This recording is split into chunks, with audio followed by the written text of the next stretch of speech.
KUTV Rise today. Welcome back to Biashara Tuesday. We are trying to set a successful tone for you for the rest of the week. So let us know if that's up for you now and what you're up to this morning. Have you grabbed your favorite beverage, coffee, tea, warm water, whichever it is? Please make sure that you are warming up to the show that is ahead of you, which is Biashara Tuesday.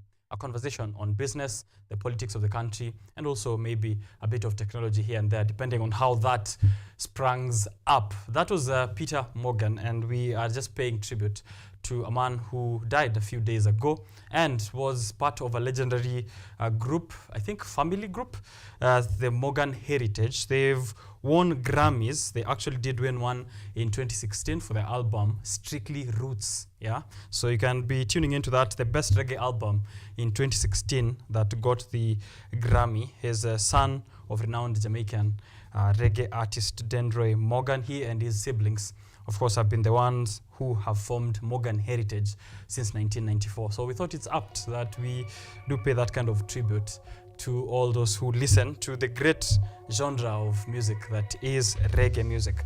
Now, today on Biashara Tuesday, I'm trying to see if I can fashion it under one topic, which is bandits and passports. And I'll let you know how that plays out with the various discussions that are going to happen here this morning.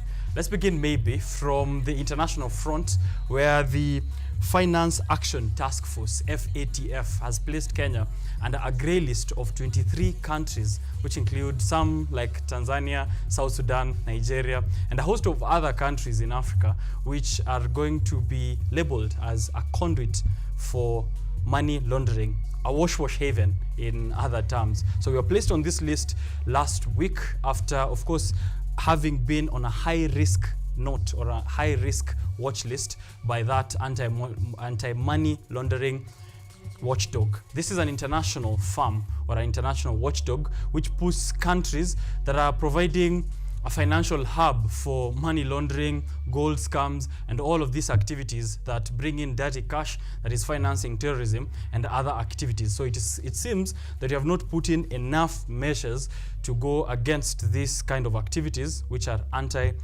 which are money laundering. We are a safe haven for all the dirty cash that is coming from whichever parts of the world. And now we are on a grey list, which puts us at risk in terms of borrowing. And Kenya is trying to implement 17 laws which were put there back in 2017 when we were in another list, but however have not been implemented.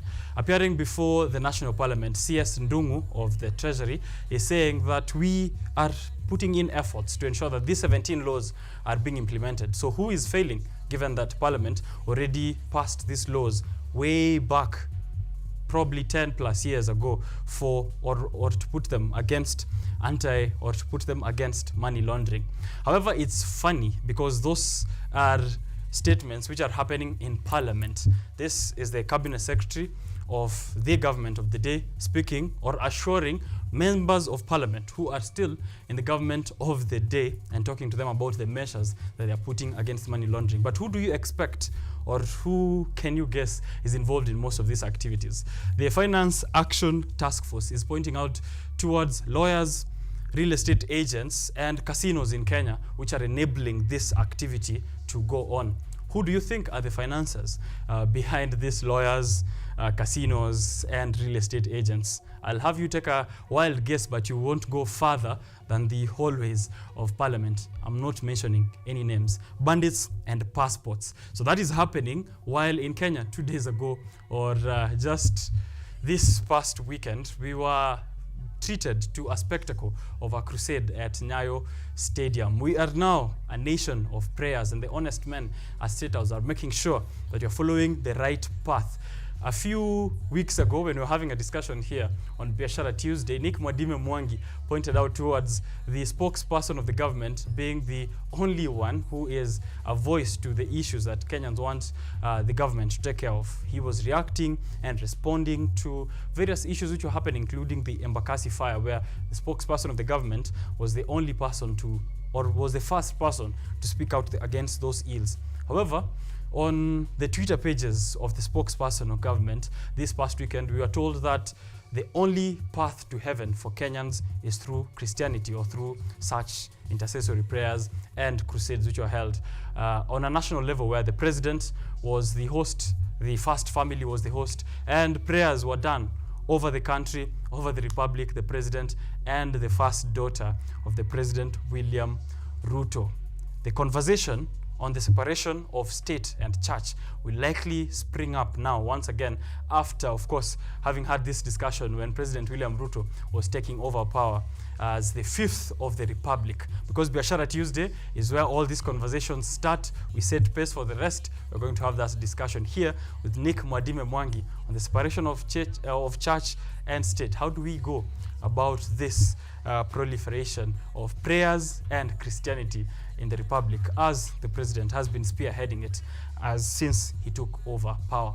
Bandits and passports. One person who's on the international front, of course, looking for a job, as I said last week, is Raila Amolo Odinga. And again, it seems that politicians are only at loggerheads when it comes to interests which are on a personal level. When it brings them together, they forget that they are enemies.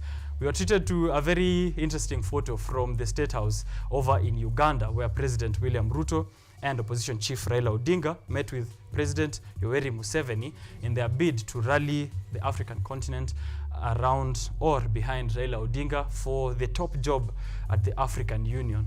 Where is the beef that you were experiencing last year when demonstrations were taking place all over the country? Now they're shaking hands, walking around and smiling at each other as they were treated to a warm welcome in State House in Uganda. So where is the beef? But there were cows behind President Yoweri Museveni, Raila Odinga, and Ruto. So that's exactly where the beef is at. This other political beef seems to only be of concern to citizens. We go out in the streets, we butcher each other, and we are always angry at each other when the leaders are having a cozy time, greeting each other and having meals home and abroad. So that's something to think about, even as Raila Amolo Odinga guns for the top seat at the AU. It's a good thing. Let the man get the job and bring all the benefits that are necessary for the East African region. So that's happening on the international front. Closer home, in the Rift Valley region, the CS for Interior, CS Kindiki, is failing terribly after, of course, failing at Nyayo House, which he said will bring sanity and order to that location, where now Kenyans have been waiting for their passports for the longest. Personally, I've been waiting for my passport for a year. And that's a renewal, not even a fresh application. So that is happening as it gives in fresh promises.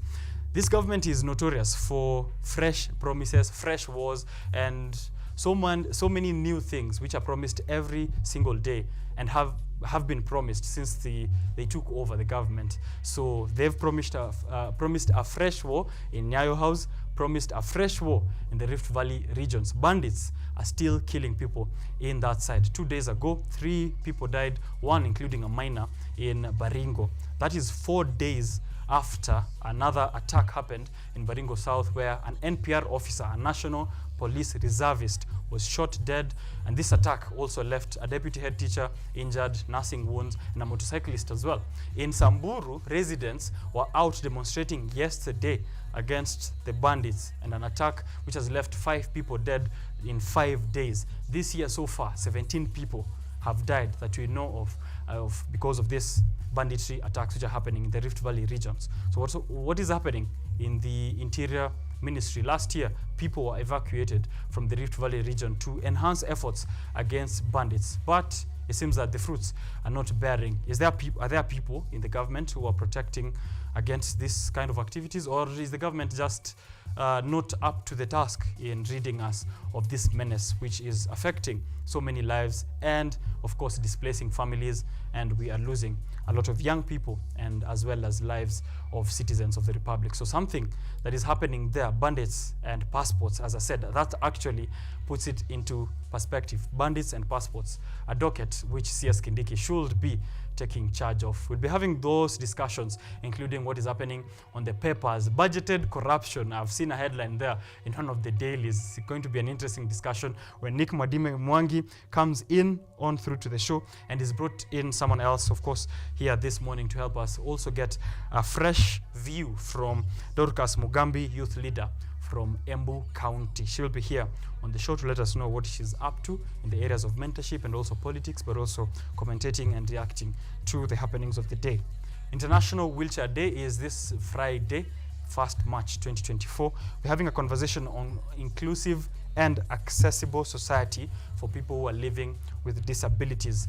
Honorable Wanyonyi, the Member of Parliament in Westlands, will be attending a very interesting ceremony at Jomo Kenyatta University of Agriculture and Technology this Friday, which will mark the International Day for Wheelchairs. And Dr. Mwangi Matheri is a lecturer at JKUAT Department of Rehabilitation Sciences. He's the one to put this conversation into perspective because he'll be in attendance on that Friday.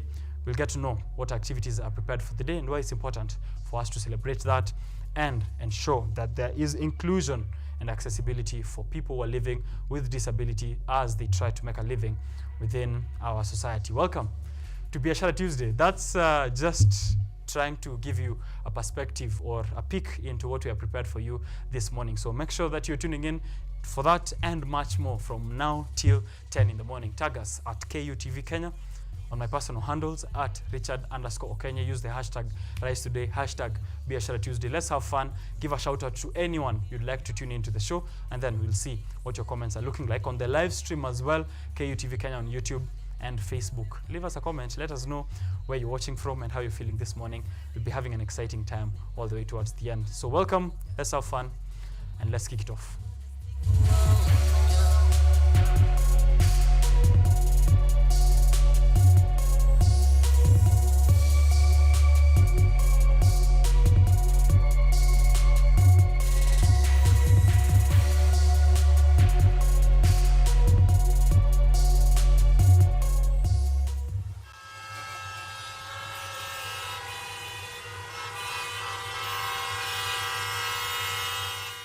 Okay, so first let's begin with the weather conditions. How is it looking like for you today and the coming few days? Yeah, it's cloudy at 10 degrees Celsius this morning in Nairobi and the environs, so it's going to be a bit cold. And the 5-day weather forecast that I have here with me looks like this.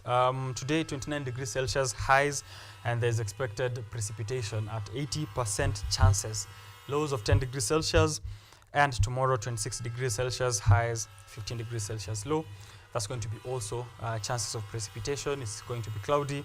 Thursday sunny, Friday sunny, Saturday sunny with highs of 28 degrees Celsius. Actually, there is a high rainfall alert which I received here from the Kenya Met Department, and you should be expecting heavy rainfall for the period between 26th February, which was yesterday, all the way towards 29th of February, which is Thursday. So please be prepared for that.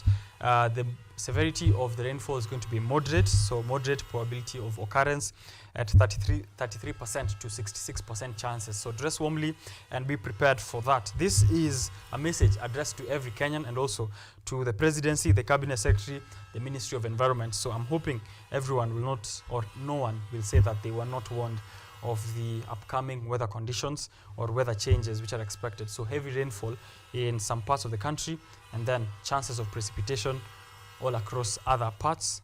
Be prepared for that.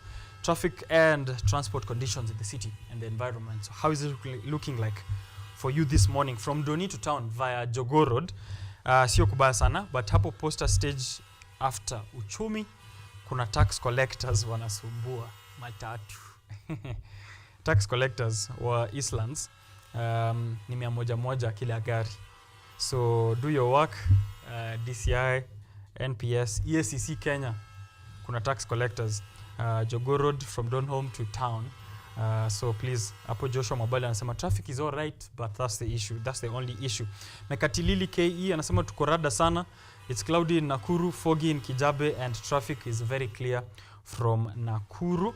Counties which are expecting heavy rainfall have been detailed here by the Kenya Met Department. Please visit the website or their social media pages to be aware if your region will be affected there. Yeah, so that's happening. Outer Ring Road interchange misses one leaf marked in green. Someone here has done a very good analysis of what is lacking in terms of bumps and turns and all the necessary facilities on the roads to allow high volume of vehicles which access that side. So the interchanges that are necessary is a subject of study here that one man named Keith Angana has done on Twitter. So if you can check out Keith Angana's analysis of Outer Ring Road, and then maybe the relevant authorities can give this young man a chance to execute and implement this.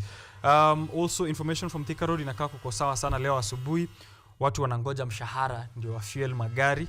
So it looks like matatus are the norm and Uber rides as well. Margaret Kamau saying, asking actually, how do I get to NITA offices, which are located in industrial area from Koja? Please, nisaidieni. So if you know how to get to NITA offices, I think this is a young person who's trying to get attachment at NITA offices, mpatie direction. A special shout out to the police officers at the entrance of JKIA yesterday. Without knowing, I broke the rules, but the officers let me know of my mistakes, and they let me off with a warning. Are you in Kenya? Bopa. They let you off with a warning. That's strange, yeah? Because the police at the airport are actually very, very notorious for being great tax collectors as well. So that's a shout out to police officers at JKA from one Girau on Twitter. Anasema he made a mistake, broke the rules, but they let him off with a warning and letting him know of what his mistakes are. So maybe that's a way for other police officers to have a look and copy and emulate that in the roads. Now, Premier League updates from the Kenyatta University hockey men's team who we've had here on the show. I'll be letting you know of that in a short while, but continue letting us know of what is happening on the roads and the alternative routes that people can use. Biashara Tuesday is still on air.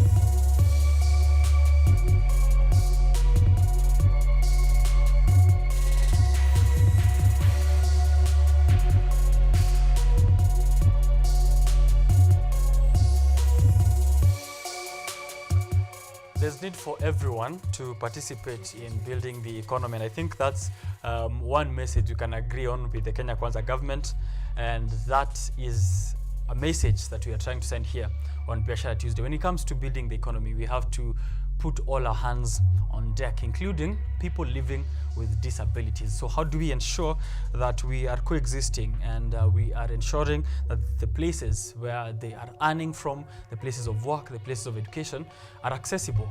The International Wheelchair Day. You're now invited to attend an upcoming 1st March 2024 mark of the International Wheelchair Day, which will be observed all over the world, but also at Jomo Kenyatta University of Agriculture and Technology at the main campus, where they're going to discuss about the unique partnership which is bringing together persons with disabilities all around the world. Accessible wheelchair use and issuing of custom-made wheelchairs for people who are living with disabilities. So how do we sensitize the public and the society as well, the key decision makers within our republic, to ensure that there are developmental partners who are giving access to these facilities, or giving these facilities to the people who are living with disabilities, to enhance inclusion and participation within the economy, but also to ensure that people living with disabilities at the basic education in Kenya are also getting these custom-made wheelchairs and are trained on, of course, the usage and how this can be reproduced within the economy. Sustainability involves ensuring that we are training more people within our society to have these modes of movement for the people living with disabilities cheaper and also accessible. This is a critical device for anyone who is living with disability. And at Jomo Kenyatta University of Agriculture and Technology, where this will be marked, they will be welcoming the Member of Parliament, Westlands, that is Honorable Timothy Wanyonyi, who will be there, of course, as the chief guest, to also give his remarks on what the frameworks are like on the government side of things in ensuring that PLWDs are getting access to these essential and critical devices. That conversation is happening here this morning with a lecturer from Jomo Kenyatta University of Agriculture and Technology, that is Dr. Mwangi Matheri. We are also having him here to represent the Department of Rehabilitative Sciences, so a department that is taking care of this conversation around PLWDs, inclusion and accessibility within the society. So that is happening here within Biashara Tuesday. Make sure that you're sticking in through it, and then later we'll be having a conversation on the newspaper review section with Nick Mwadime Mwangi and our other guest of the day, which is a lady from Embu County, a future leader, and aptly named Mugambi, which translates to a leader of society. Dorcas Mugambi, a youth leader within Embu County, will be joining me here on set. I think it's time I tell you of the feat that has been attained by the Kenyatta University men's hockey team, which is Vultures. We are having a discussion here when AFCON was happening over in Ivory Coast, and members of the Kenyatta University men's Vultures were here to let us know of the kind of reactions they had to that tournament, how it's inspired them in their own sports field. And now the Premier League Women and Super League Men comes to an end in the side of hockey. The Kenyatta University men Vultures and the women's team, known as Titans, played their last games for Kenya Hockey's League this past weekend. It has been an up and down season for these two teams, but it was quite encouraging to see, of course, their latest performance, especially the women's Titans team, who maintained their top spot in the top tier, or who maintained their spot in the top tier of hockey, which is the Premier League, despite, of course, the ups and downs that they've had within this season. The men also maintained their spot within the Super League, and they were off to a good win at the very last match, where they beat the league winners, the current league winners, who are known as Daikyo HC, and Kenyatta University's men hockey team beat them 3-2 at the Simba Club this past weekend.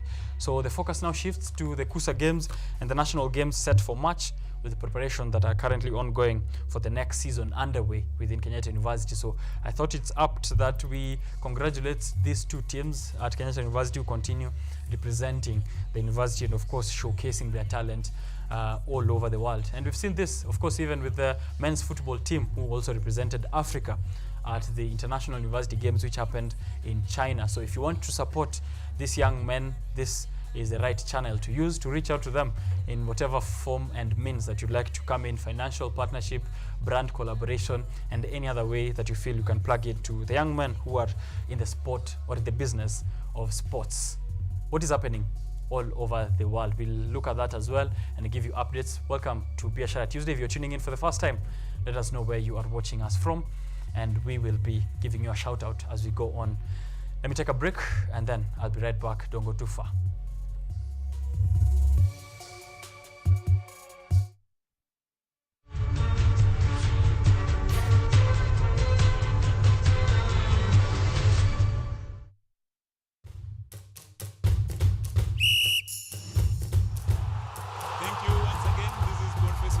Coming to you from Nairobi Simba Club. This is the post-match analysis after Daiko KU Vultures match. KU narrowly winning 3-2 after the match. It was a hotly contested match, had to be won by the wire. So this is but one of the very many matches that we'll be covering to you today or in the future out of Pitch Africa. My name is Eric Bosire, the goalkeeper, Kenyatta University Hockey Club, men. So far we've had a good game. We've had quite a good run for the season. We've had ups and downs, but we are glad for the opportunity that we've had today to play against the club that was leading at the top of the table. And good thing, we've had our chances. We took our chances. They took theirs, but we had more chances, so we took all our chances. Good game, we won. Thank you to my teammates. Yeah, had a game, fantastic game. Season has been tough. We've had a series of ups and downs, winning and losing, all in equal measure, but we're happy that we've still made it to remain at the Super League. It's not easy, yes, remaining. So our next objective is climb to the Premier League. Expectation for the upcoming season, now that it's over? We have to think about getting up to the Premier League, and that is the goal. I'm pretty sure if you ask everyone in the team, that's the goal that they want. That's what the coach wants. That's all what we want. That's the objective of the team. So coming into the next season, we pray to God and we will push ourselves enough to get to the Premier League. Thank you. My name is Richard Wandera. I'm the coach for Kenyatta University, both ladies and men's team. Yeah. I'll start with the final matches that we just played today. The boys did quite well. Because remember, we are playing against the champions of the current Super League. I was impressed by the play. At least we came up with 3 points, and we showed that we're actually a good side. And that's how we should be playing throughout the season. That's my take on the game. But overall, we played pretty well. The ball movement was perfect. It was good in most instances. Though we went to nap a bit in the defense, gave away some short corners. Yeah, and yet we were not supposed to give them short corners because that's their major strength. But we came back, it was a good fight. Ladies, again, we were up against the current champions. It was a tough one. We tried to push, but it seems it wasn't enough for us to come out with a point. Wow. Currently, we'll continue training because we still have a few hockey activities. There's a university league going on.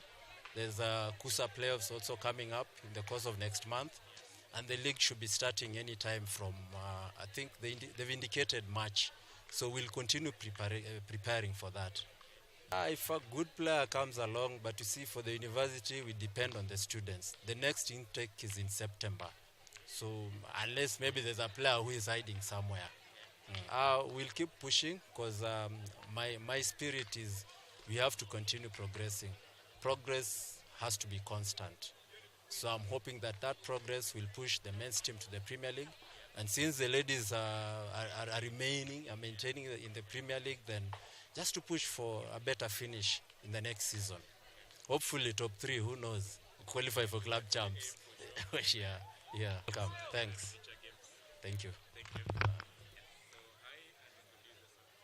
Okay, hello. I'm Lauren, the captain KU. Yeah, we've had a match against Blazers. It's a good team. They're the top at the league. This match has not been easy, but we've pushed. We've had our chances, though we didn't utilize, but we only learned from that. Yeah. So this season, when the season started, we wanted to be top 4, but we are at position 6, which isn't bad because we are still at the Premier League. So next season, we plan to go back to the drawing board, train harder, work smarter, so that we can emerge among the best, either 1 or 2. Okay, to my teammates, I think we are such a strong team. It's all in the mind. When we are mentally strong, we can win any game. We've beaten USIU, we've beaten Strathmore in the previous matches, and these are tough teams in the Premier League. So we should not give other teams respect. We can also achieve what they have and even go for the club championships. The bar can only be set higher, and we can achieve it. Yeah. My name is Lucy Wangeshi. I'm the captain, Blazers Hockey Club. Yes, we've just finished our match against KU ladies. It was quite an interesting match, though we started on a low. The ladies picked up, and then we elevated to, like in every quarter, we were doing better and better. Yeah, so we have a few things to work on come in the next match, which is tomorrow against Lakers, the short corners conversion. And also with the one-on-ones with the keeper, we need to work on them as well. But I can't complain. The ladies are doing well. We are so excited. We can't wait for tomorrow. Yeah, we missed quite a number of chances. I would say before we scored the first goal, everyone was in a hurry to score. But so it took us time to settle in the game. But once we settled, that's when the goals started coming in. So to the ladies, I know they'll do well tomorrow. So just come and see. You'll see some action. Yeah. Honestly, I don't think we have bad blood. It's just I would say rules that have to be followed, and yeah, as always. And we don't have bad blood. We are okay with the teams, and we are ready to face them tomorrow. and to play a game that displays top-notch hockey. Yeah, we are ready for the game, definitely. So after the league, which ends tomorrow, we'll definitely go on a short break. Though some of my teammates will go to Ghana, hopefully, for the for the All-African Games. So we'll still be in session, but we'll go on a short break, but we'll be back. Definitely wait for some action next season. Sure. Yeah, yes. Yes, we will. We will beef up our league, our team next year. But I can't say more than that. You just wait and see the big reveal. Yes. Yeah, so maybe actually, it's not myself. There's someone else who is managing the team. But you can just DM us if you want to join the team. If you have any questions concerning the team, just DM us, and we are very ready to give you answers. Yes. Thank you so much for us to start. Sure. Looking forward. Karibuni sana. Thank you. All right.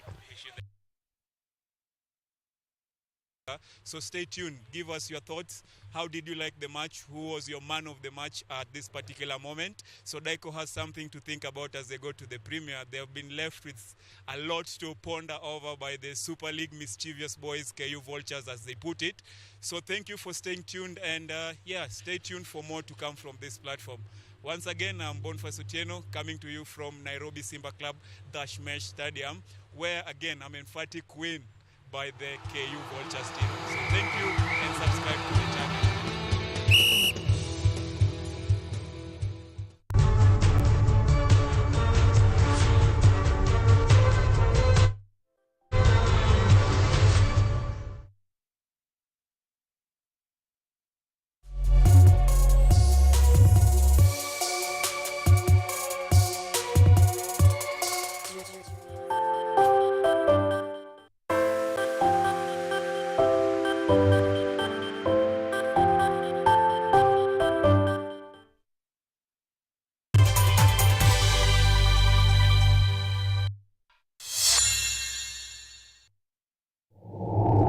To look for high quality friends. I'm from Kingston, Jamaica, Portmore. That's my village. Kanga tu chini hapo ukinyethia ukikatia mademo akipita. Naweza saa hii nimekuja kukopesa choo.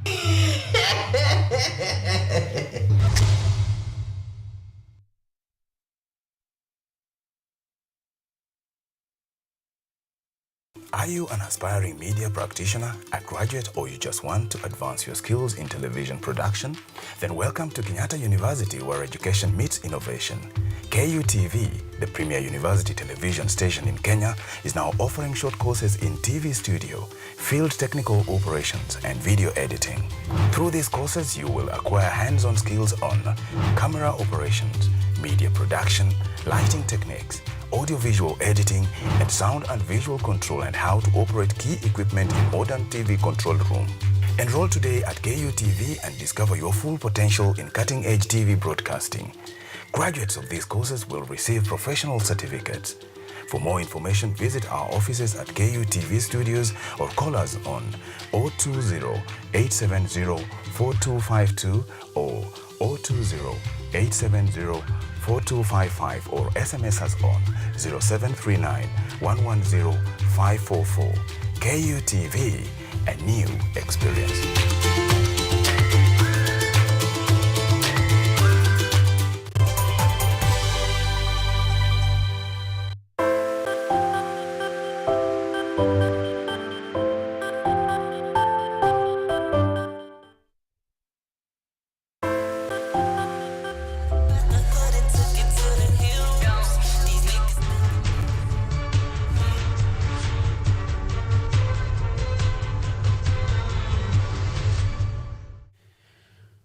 All right, we are live on air and we're back on Biashara Tuesday. If you're watching us, please do let us know where you are tuning in from.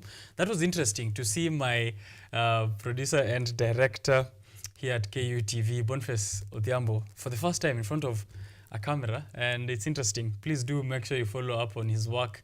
Off Pitch Africa is doing amazing in trying to highlight the stories of sportsmen. He is a sportsman himself with the Kenyatta University Men's Vultures, which is the hockey men's team, which won their game this weekend against the league winners. So it's quite a feat and also an important day for him.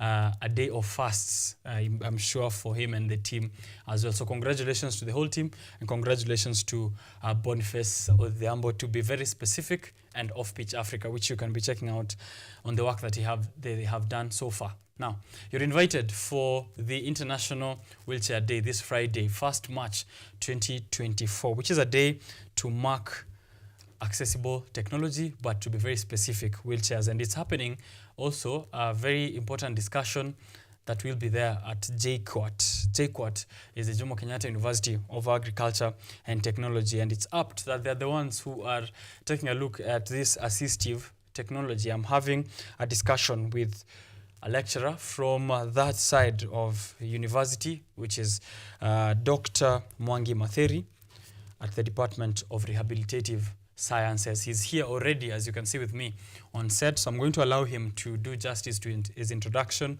Let us know of his department at JKUAT and what they're up to before we can get into the main discussion on why it's important that we have inclusive and accessible and sustainable assistive technology and wheelchairs for people who are living with disabilities within the Republic and globally at large. So, Dr. Mwangi, welcome to the show.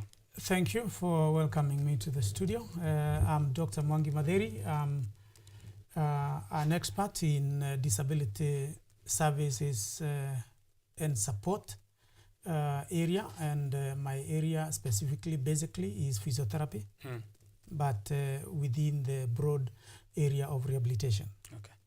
I'm currently the sitting head of Rehabilitation Sciences Department at the JKUAT, where we host 3 degree programs: Bachelor of Science in Physiotherapy, Bachelor of Science in Occupational Therapy, and Bachelor of Science in Medical Social Work. And we are the pioneer university in having a wheelchair service learning center in the region, actually.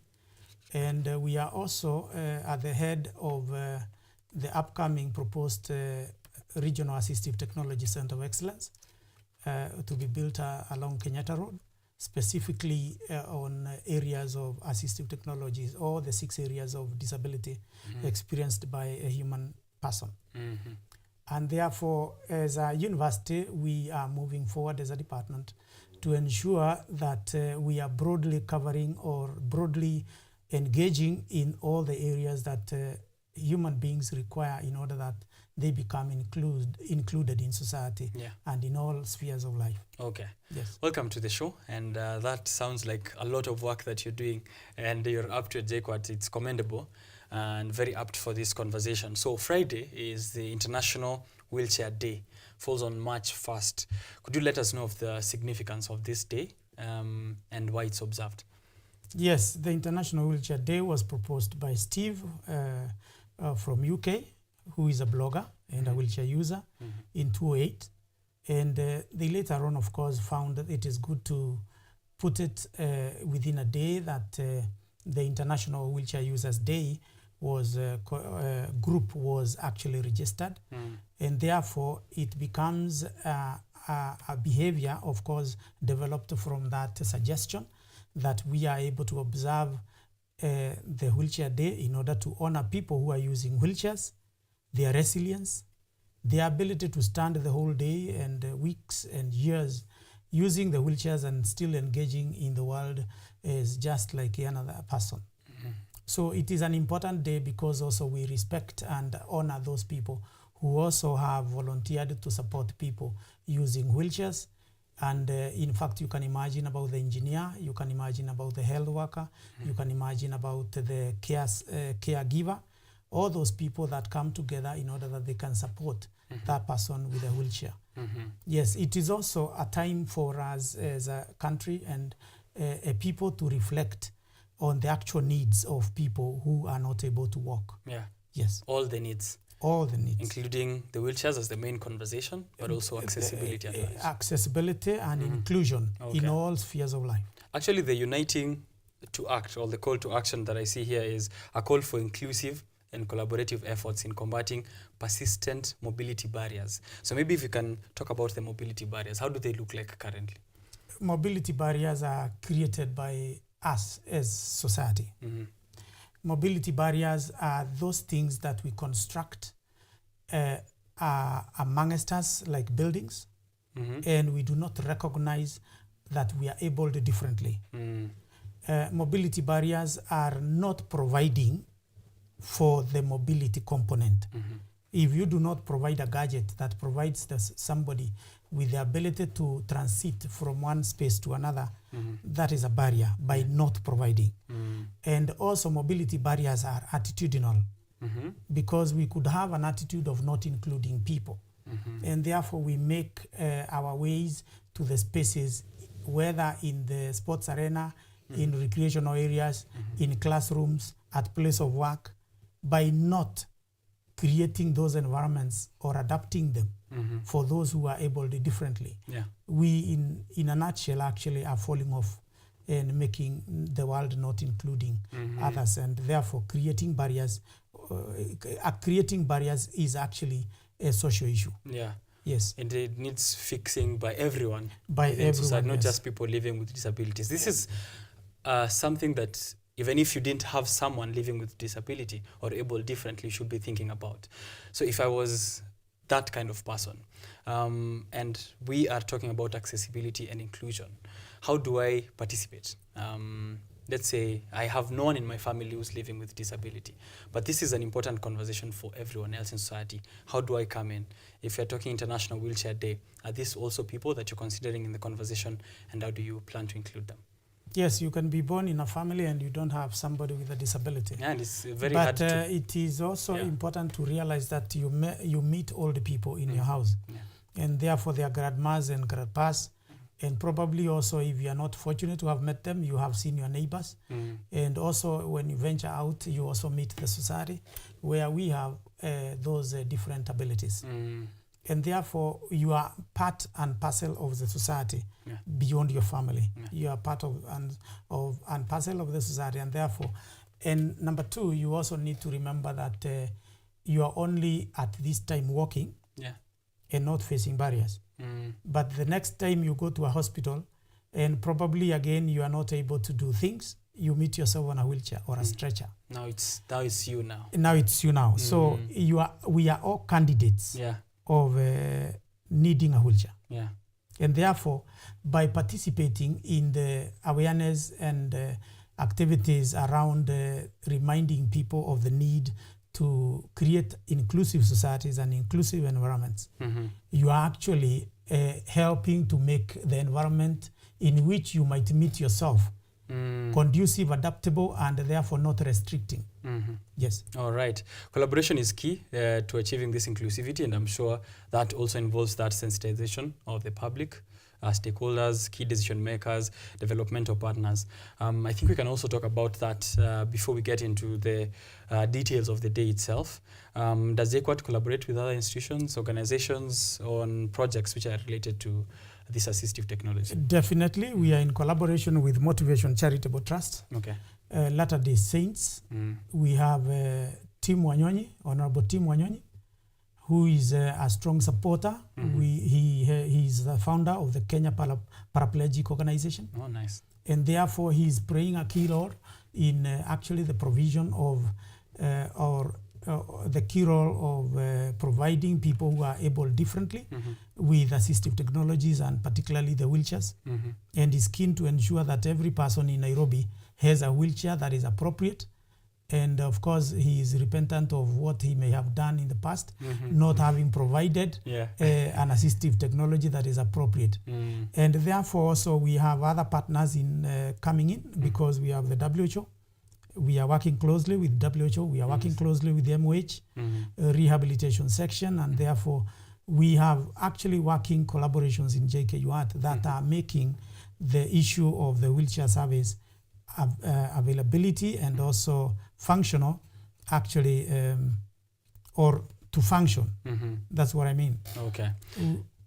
All right. So when we are speaking about the partnerships, it means that this is an issue that spreads far and wide. Maybe an understanding of the extent to which PWLDs and maybe children, which I think has been a very specific mention here from you, that children living with disabilities are also largely excluded, or a big part of this population which is excluded in matters of inclusion and accessibility. To what extent? If we have numbers or even just a scope of how big this problem is. Let's think about our population. Our population, the biggest layer of our population are children who need to go to school. Yeah. And a child may have a disability before birth, during birth, or after birth. All of us gain disability that way.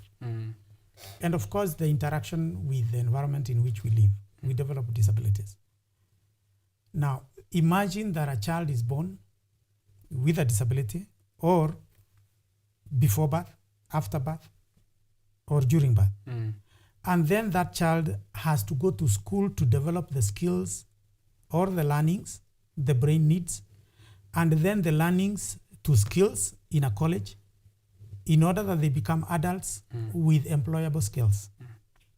Now, that child is not provided with assistive technologies, and therefore, they cannot be admitted in a school if the parent cannot come with a child with an assistive technology, like a wheelchair. That it means the child will remain at home, technically blocked from the school entry, and therefore the pursuance of the necessary knowledges that are supposed to be embedded in his brain. And eventually he becomes an adult who can function, who can create income for himself. That child is excluded. Yeah. Number two, the child is excluded together with the mother, because the mother or the caretaker who is left with the child cannot go to earn an income. So the mother loses the job because he has to take care of a disabled person in the society who belongs to the society. And therefore she becomes a caretaker of the future generation. Right. And loses a job, does not have income. What happens? That child whose mother has no income ends up without food or ability to access good food. And that child therefore suffers, or is likely to suffer from malnutrition. That's true. Malnutrition will bring about diseases that would worsen his already disabled situation. And that worsening of the situation is likely to lead to more disability. Right? And more disability in the family, beyond disability, there is also poverty that ensues, because every time the mother does not go to work, every time she does not make money, every time she loses on the situation of making the family better. Yeah. So it's a problem that's building up upon another. Now, the housing type that they would end up in is maybe in the shacks or in the streets, because the mother cannot attain the money she requires to pay for rent, for example, for a good house. A house with water, a house with good toilets, a house which has good amount of air, an area where there is the environment looks conducive, and maybe probably also away from the school. And therefore, the child will be excluded in many ways. It's getting worse. Accessibility and inclusion is getting worse. Yes. Okay. That is an interesting perspective for people who might not have the bigger picture of what the effects are looking like if we don't think about accessibility and inclusion from the very initial stages. And while we are still at that, and partnerships and of course ensuring that the whole society is rallying behind this, part of the activities that you're up to and will be up to in this, trying to bring together persons with disabilities around the world, and of course in Kenya to be specific, is the assessment of wheelchair users and issuing of custom-made wheelchairs, right? And we've seen this kind of efforts from everyone in society. And you're saying that there's a need for us to also assess the kind of wheelchairs that we are giving to the people who are living with disabilities. Why is there a need for that, and what kind of risks are there present in the random, I'd call it the random distribution and giving out of wheelchairs? Let me begin by saying that the day of International Wheelchair Day is a day of raising awareness. Yeah. So we need to raise awareness generally. Second is to focus on actual provision of an appropriate wheelchair. We want to demonstrate that we need to provide the wheelchair by assessing the client, fitting the client, and then training the client on how to use the wheelchair. Yeah. An appropriate wheelchair is that wheelchair that is assembled to meet the needs of that particular person in terms of his body size, in terms of his weight, in terms of his lifestyle, in terms of what they do and where they live also. Because a wheelchair that cannot enter an office, for example, this studio, is not appropriate for the person who is working in the studio and has a disability. Or does not have, and he has come to be interviewed. A wheelchair that cannot go on a rough road where somebody lives, or the sandy beaches of Mombasa, is not appropriate for the use in that environment.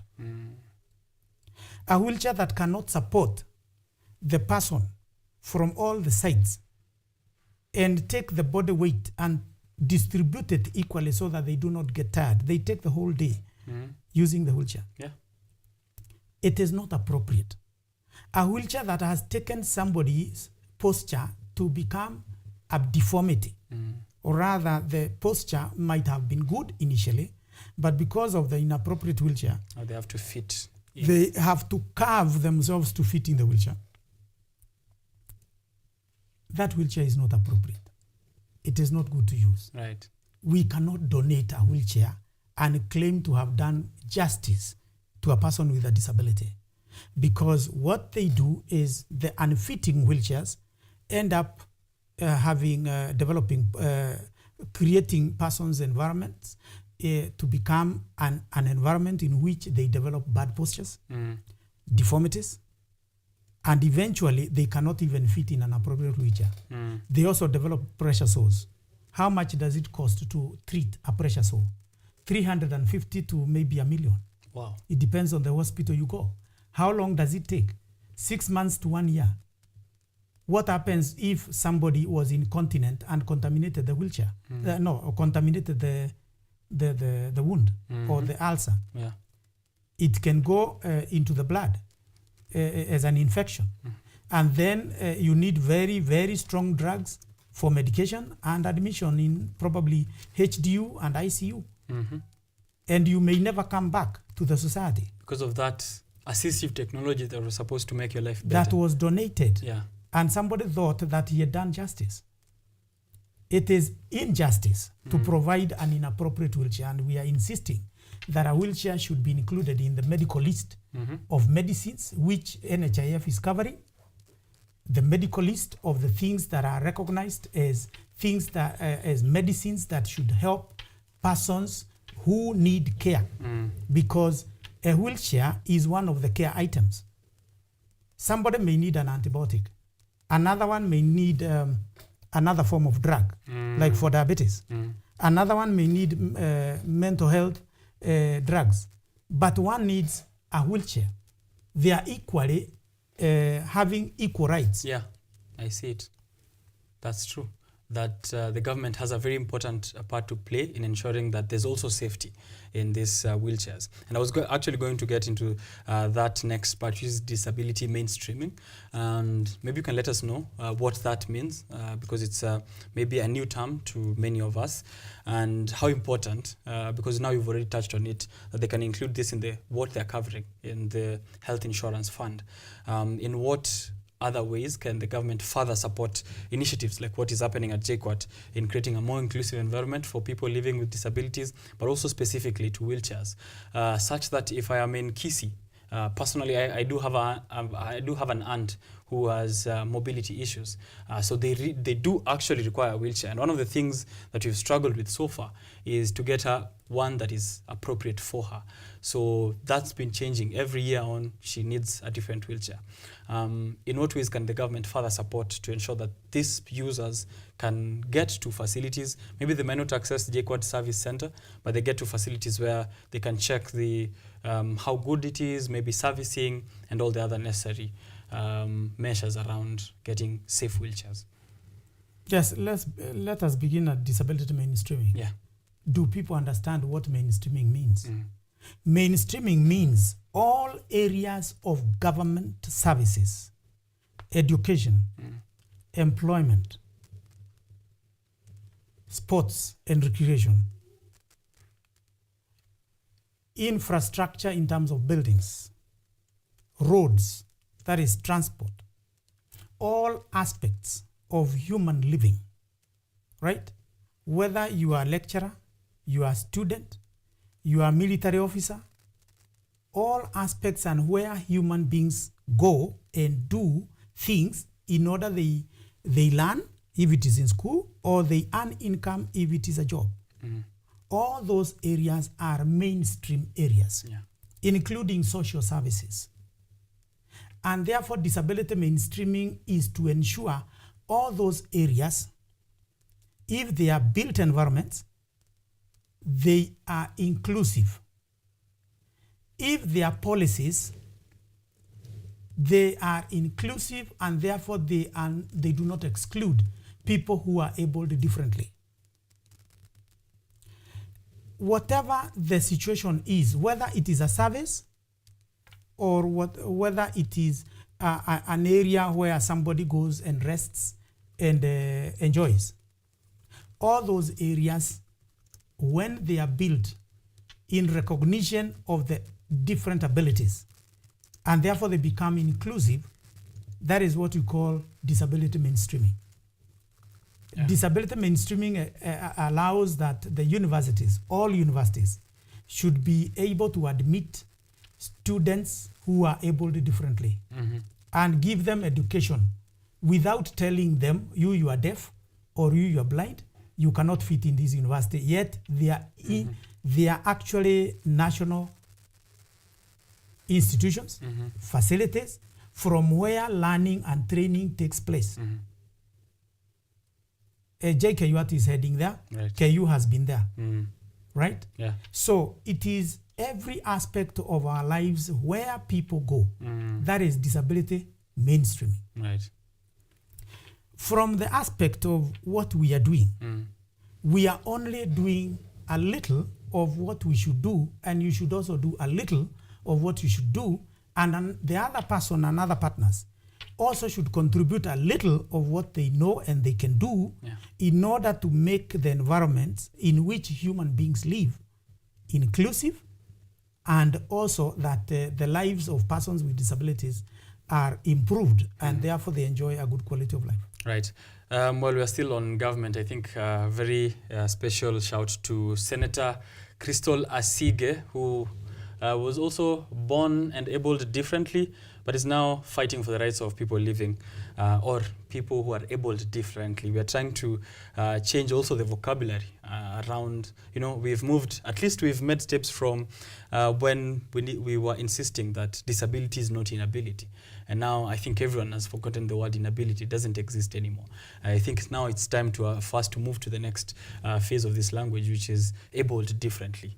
I think that's also part of inclusion within society. So Crystal Asige has been fighting for those kind of rights and that representation as well in Parliament framework around the policies which are necessary to ensure this. And I'm sure Honorable Timothy Wanyonyi has also been at the forefront of this. So it's very encouraging to see that there are people even within government who are also representing and taking care of this. And this is happening in both houses. So very commendable, I think, there. Now, when we're talking about accessibility and inclusion, I think affordability is also part of this conversation. How is JKUAT looking around affordability and maybe even efforts from partners and organizations? What can we do to ensure that it's affordable.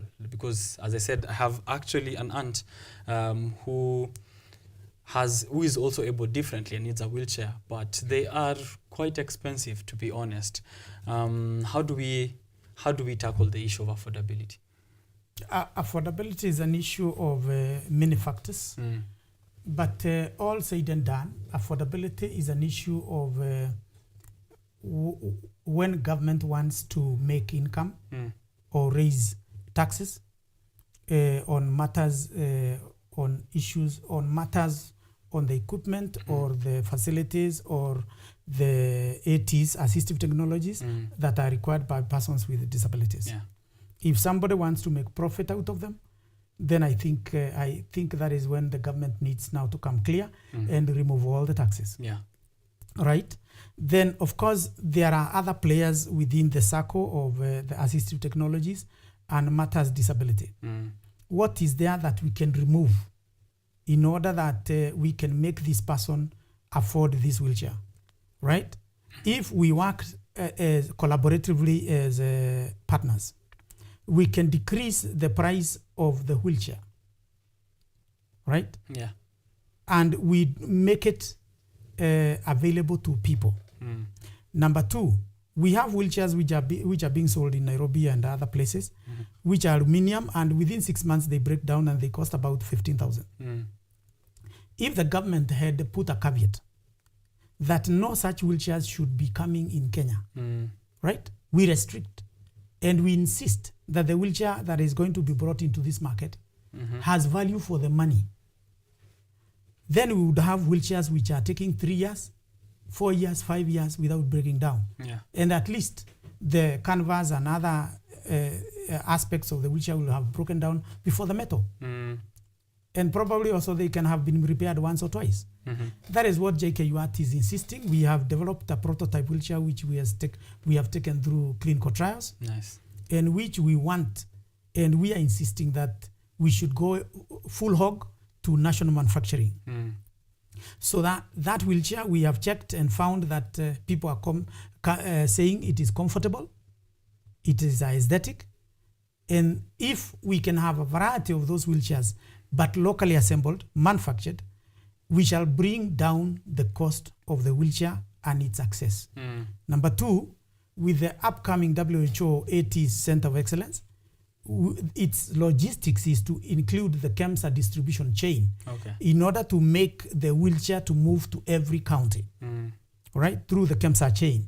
So if JKUAT is playing that role in terms of bringing together the partners and also harnessing the synergies of the partners in order to make things work for the person with a disability. You don't have to go to Kisii to take the wheelchair. You will only tell your mother that the wheelchair has been brought to the county. Yeah. And therefore she will only need to send somebody, and probably again, she will have to attend to a clinician, to go to a clinician for assessment, fitting, so that the wheelchair that she's given is not any from the store. Yeah. It is that which meets her needs. Yeah. Yes. Tailored, very specific. Very specific to her needs. Yeah. Yes. Okay. So custom-made wheelchairs are going to be a very big way in which we maybe subsidize this cost. Custom-made wheelchairs are one way of not subsidizing the cost, but alleviating the cost of sitting on a wheelchair. Yeah. The cost of having an ulcer or a pressure sore that would gobble 350 to $1 million. Yeah. And even probably death in the family. Yeah. The cost of having wrong things will be alleviated, postponed, stalled, and probably we shall have longevity in terms of the lives of persons with disabilities who are sitting on wheelchairs. Right. Yes. That's great efforts happening at JKUAT, and I think every other institution of higher learning should emulate. It's time that we moved to a phase where research and such kind of activities are ingrained within our institutions of higher learning. KU has been making efforts, JKUAT as well, and we're hoping to have this across, of course, institutions of higher learning, which set pace even for the government in terms of what is needed and where studies that are necessary and in which areas that we are lacking. Let's speak about the day itself now.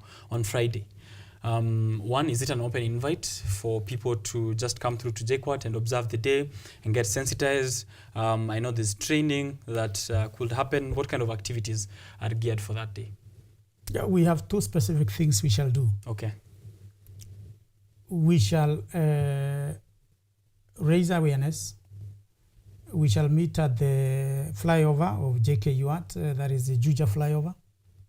We shall have a band to walk with us, nice, to drum up support from the public, to sensitize them.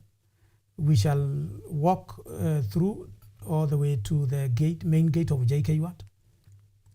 And then, of course, after entering the university, we shall have the guests give speeches and opinions and appreciation of people with disabilities. And of course, we have also planned for at least a group of between 20 and 40, the number that can come, who can be provided with wheelchairs. Yes. Okay. Yes. Because you're the head at the department and taking care of rehabilitative sciences, and I just give hope for institutions of higher learning, maybe now to bring it back down to JKUAT. You're looking to the future. Your hopes and aspiration for JKUAT's continued contribution to creating a world without barriers and for people with disabilities. What are your hopes and aspirations there? My hopes and aspirations is gaining more numbers of students who are well trained and fitted for the purpose. Yeah. And JKUAT being a national institution where we admit students from all corners of Kenya and of course outside, from Tanzania, from Malawi, from Nigeria, we have students.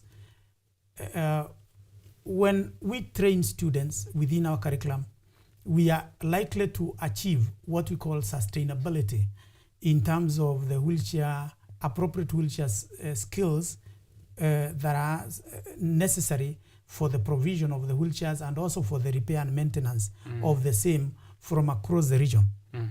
That is my dream, to have the distribution of the competencies across Kenya and the world and the East African region. Okay. Yes, the other thing is I'm hoping by the movement that we have created and the energy that we have, we would like to appeal to Honorable Tim Wanyonyi, and the other one you have mentioned is Crystal Asige. Asige. Yes. And also Emeritus Bishop Jackson Kosgei. Okay. The three and others within Parliament and the Senate to please sponsor back the disability bill, okay, which was thrown out by the previous regime, the previous legislatures of Senate and probably Parliament. Yeah. And it has never come back. Kenya does not have a disability bill. It has a disability act. An act and a bill are two different things. The bill will be followed by the money that is required by people with disabilities and in the space specifically for assistive technologies and enable us for the caregivers and other people who require to benefit from what the country resources have and how the country resources are distributed. They are not distributed by the act. They are distributed via bills and white paper. Okay. Okay.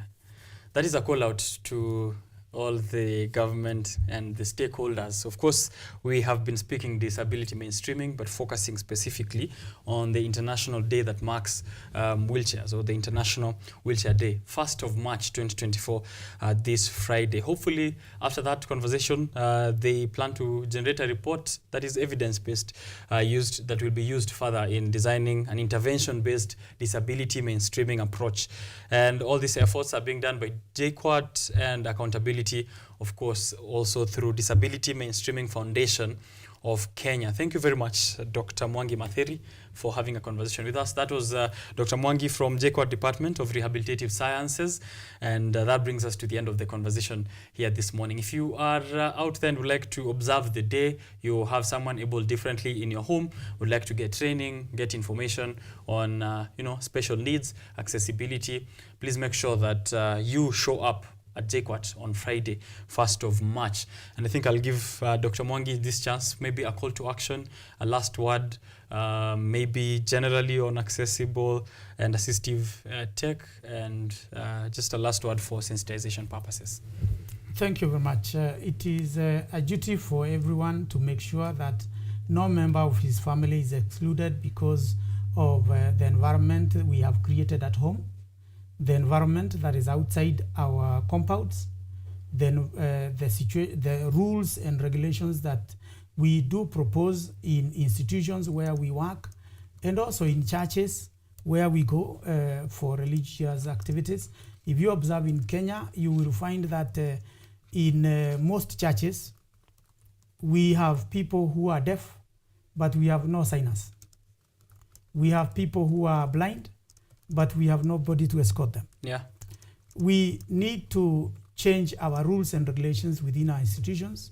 We need to change, to input or to actually invest more in our environments. We need to invest more in the sensitiveness, or we raise the awareness of every member of the society in order that they can contribute and help people with disabilities and also avoid taking advantage of them. Mm-hmm. Indeed, as we speak, we need also to ensure that there are written rules and regulations that actually shout against discrimination, because Kenya as a society, as a bigger society, is a member of the UNCRPD, the United Nations Convention on the Rights of Persons with Disabilities. We are conscious to that as a country. We should be conscious to that as institutions. We should be conscious to that as a people. And actually, what benefit does it have when you have not served? Yeah. Bible, the Bible is very clear that you draw more and God's attention if you give service to humanity. Right. Yes, thank you very much too, as well, Dr. Mwangi. Every single person, regardless of ability, deserves respect, opportunity, and a fulfilling place within our communities. Therefore, for this International Wheelchair Day, let's go beyond simple awareness and turn into action. And as well, let's break down the barriers. As Dr. Mwangi has been saying, they are both physical and social, which hold people who are able differently back within our society. Educate yourself about the different disabilities, challenge your own biases, and actively create environments which enhance inclusivity and accessibility within our schools. If you're coming up with inventions, think about how people who are living with disabilities can be using that within your social circles. Is that a consideration as well? If you're organizing a meetup, do you have that in mind? Challenge your own biases, think about everyone else within society. Together we can build a world where disability is not a barrier to achieving your dreams, but also just simply a part of a rich spectrum of human diversity. And that's what International Wheelchair Day will be also all about, ensuring that we're giving them access and in an affordable and sustainable manner that will ensure that active participants of the economy will all reap benefits and also avoid the risks that come with not taking care or not taking good care of how this assistive technology is availed. Thank you for keeping in to or tuning into this conversation. We'll be uploading it, this specific segment, on YouTube, KUTV Kenya. You can watch it now, watch it on International Wheelchair Day, so that you get more information if you missed out on anything that Daktari has been saying here on set. Biashara Tuesday takes a short break. I'll be right back with the newspaper review section, having a look at what is happening all over the world, putting it into perspective in how you're affected in terms of income making and generation. Where are you losing money? Where are you gaining this week? Don't go too far.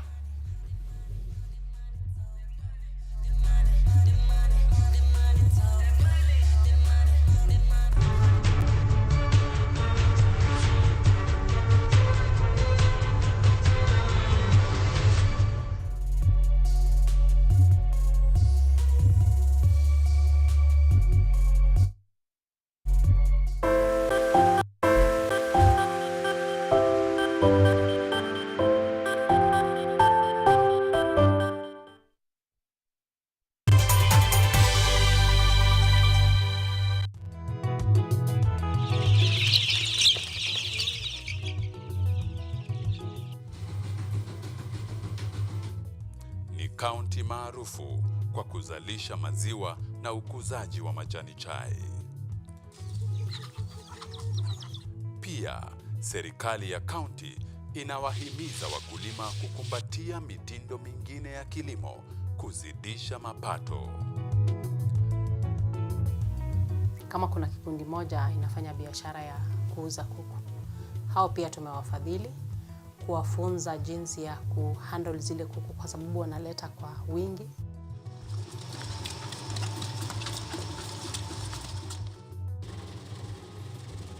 Haya yote tunakuletea katika Boresha Kilimo, toleo la kaunti ya Bomet.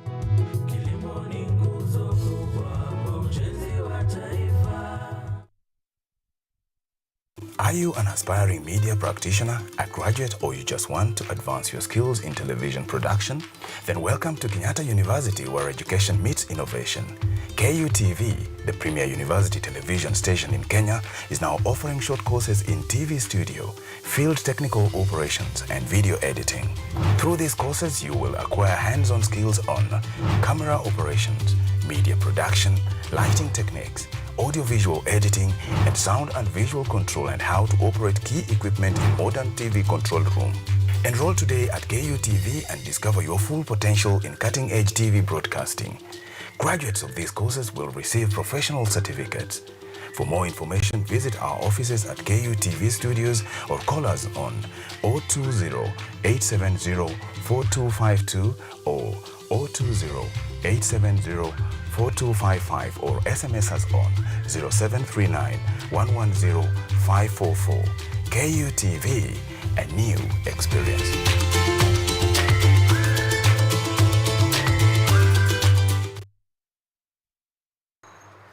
They are powerful and influential. They make decisions in politics, education, finance, agriculture, health, sports, and all aspects of human life. But the impact of their decisions falls on you, the common citizen. KUTV Primetime News Thursday, we ask bold questions and pursue answers to the core to bring you closer to the story. We couldn't have it any other way. Join me, Auma Evans, as I raise matters of social concern to raise your voice from the background to the foreground. Every Thursday and Saturday at 9 p.m. only on KUTV.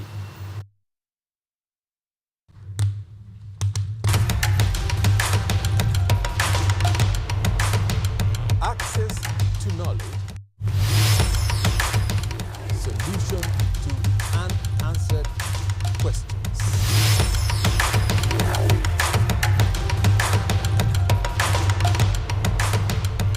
Guidelines to pursuing your rights and repossessing your property, intellectual or material. This and more only on Law Matters.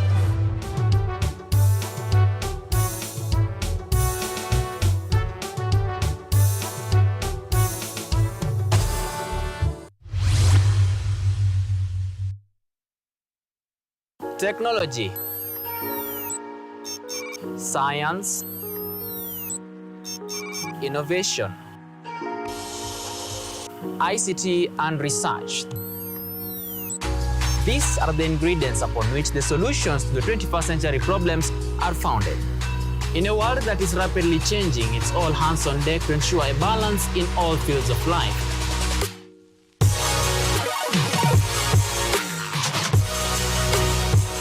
Women, young and old, are also in the front line, breaking the glass ceiling, becoming thought leaders in the larger tech space.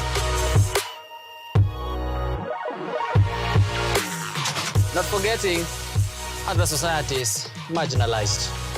And when the tech Avengers come together, we inch closer to a much safer, efficient, and sustainable world. What we view as a norm in today's advanced world was just an idea, and for nostalgic reasons, we trace back to the iconic days to bring you the retro tech. On Tech Innovation Show, we encapsulate all the pillars of the fourth industrial revolution, decoded in a language, all for one for all.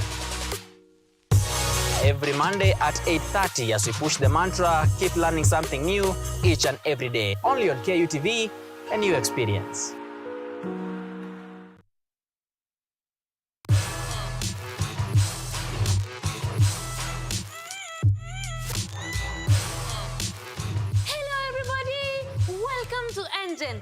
we ask the coolest questions in science. Let's go! Is yogurt really just rotten milk? Why do humans need sharks to survive?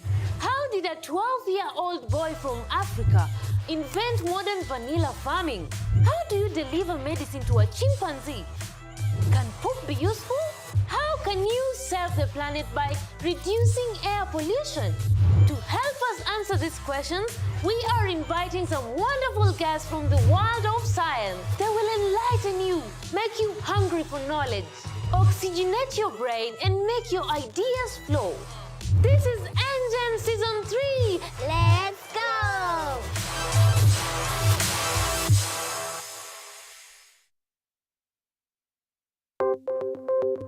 Maelfu na maelfu ya wahamiaji wakiwa na watoto kutoka nchi za Amerika ya Kati wanaendelea kuwasili kwenye mpaka kati ya Marekani na Mexico. But folks, I'm going. Thank you very, very much. I appreciate it. Thank you. Ni habari kutoka pembe zote duniani. Pepo pasi vuguvugu. Pepo pa ni idea. Tazidi ananyonya, hanyonyi vizuri, anakuwa hayuko comfortable. Jeshi la Jamhuri ya Kidemokrasia ya Kongo linapambana na waasi wa ADF. Kwa sasa wanatoa wito kwa mashirika, makampuni na vile vituo vya uchukuzi. Mambo mengi yatakwenda kama yalivyopangwa. Hapa ni kuna mmoja wa viongozi wa chama cha wavuvi katika eneo hili. Zaidi tunajaribu kuwapa chanjo ili ina boost ama inanyanyua kinga ya mwili, ndio inaenda kupelekea kupambana na virusi. Ni duniani leo, Jumatatu mpaka Ijumaa, moja kwa moja kutoka VOA Swahili, Washington DC.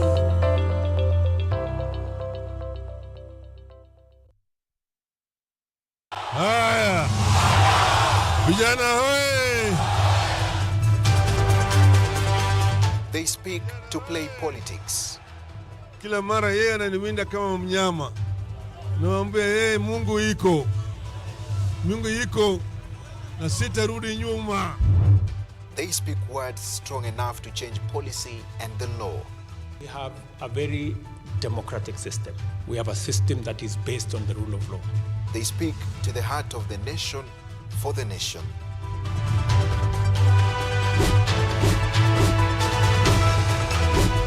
Simu imeleta mambo mingi sana. Mimi hata nataka ifungwe kabisa, na ifungwe hata WhatsApp na Facebook zifungwe kabisa.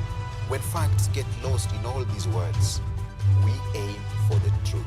Join me, Dennis Omondi, every Tuesday night at 9 p.m. as I serve you the news and speak to your leaders and their observers to establish nothing but the truth, only on KUTV.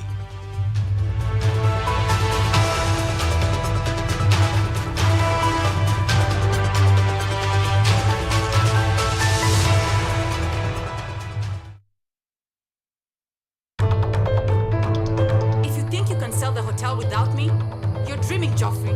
So, Chantal, I'm assuming that you have a better idea. Yes, we agreed to wait for the marriage of Nambi and Ziwa before making any decision. Listen, I have had enough of waiting for that girl. I am sending her away immediately to become a nun. And what a saintly role model you are, Joffrey, aren't you? Why is everyone forgetting that I'm the goddamn victim around here? Joff left me. Zahara, stop it this once. Your daughter is right. You cannot be seen to be the cause of this sleepover. Can't believe Nambi's leaving. What am I going to do? Bro, it's a good time to take a break. But how could she do this to me, bro? It's not fair. Just wait till Nambi gets back and then you'll see. I can't do that. You have to do it. She's mad. I mean, just imagine if it was you.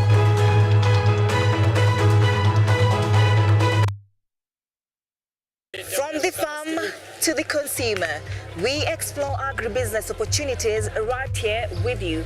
Changamoto lingine ni soko. Soko saa ingine bei inashuka tu drastic, kama saa hii hoho imeshuka chini.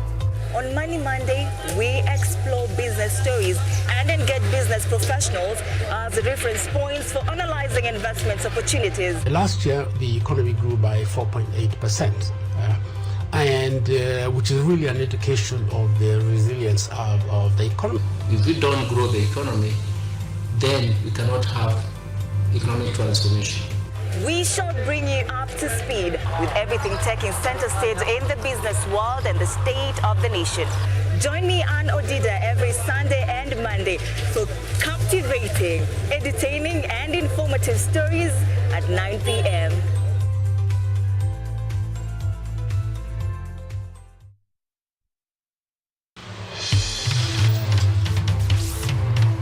Tunachimba hadi mizizi kukuletea yanayojiri. So mimi naomba tu serikali yetu ya Mungu, jibarikiwe na Mungu, iweze kuteremsha bei ya mafuta. Yanayokukumba tuna maizi, tunakutetea sisiri. Kwa kweli ni speciali tukikupambia makala ya mwanamke mwake. Utasema hupendi mizizi ya habari. Nami Caroline.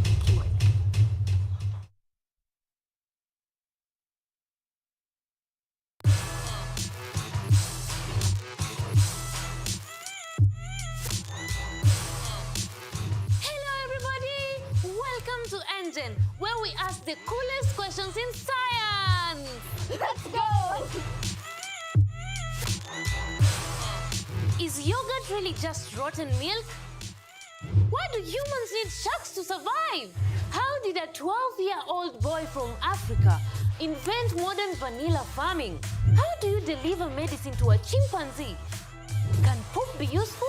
How can you save the planet by reducing air pollution? To help us answer these questions, we are inviting some wonderful guests from the world of science. They will enlighten you, make you hungry for knowledge, oxygenate your brain, and make your ideas flow. This is Engine Season 3. Let's go!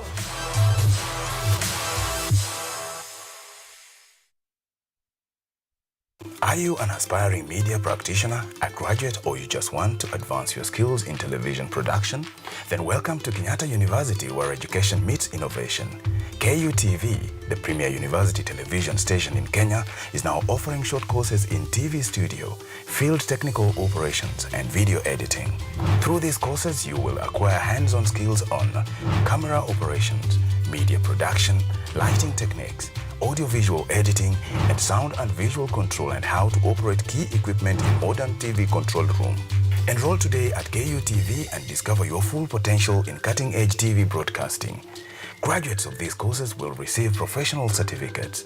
For more information, visit our offices at KUTV Studios or call us on 020-870-4252 or 020-870-4255 or SMS us on 0739-110-544. KUTV, a new experience.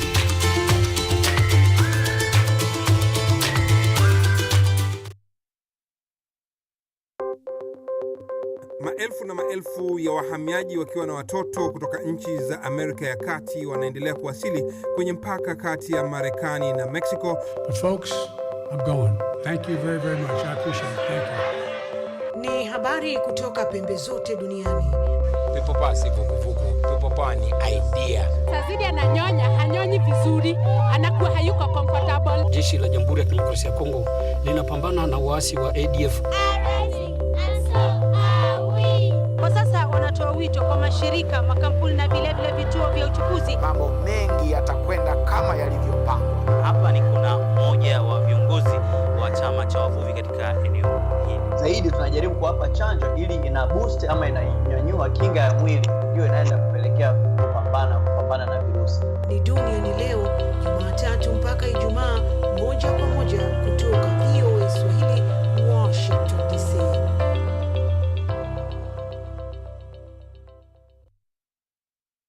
Haya, vijana hoye! They speak to play politics. Kila mara yeye ananiwinda kama mnyama. Naambia yeye Mungu iko. Mungu iko na sitarudi nyuma. They speak words strong enough to change policy and the law. We have a very democratic system. We have a system that is based on the rule of law. They speak to the heart of the nation for the nation.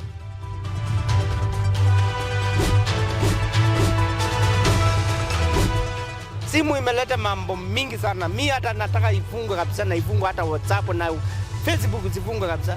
When facts get lost in all these words, we aim for the truth. Join me, Dennis Omondi, every Tuesday night at 9 p.m. as I serve you the news and speak to your leaders and their observers to establish nothing but the truth, only on KUTV.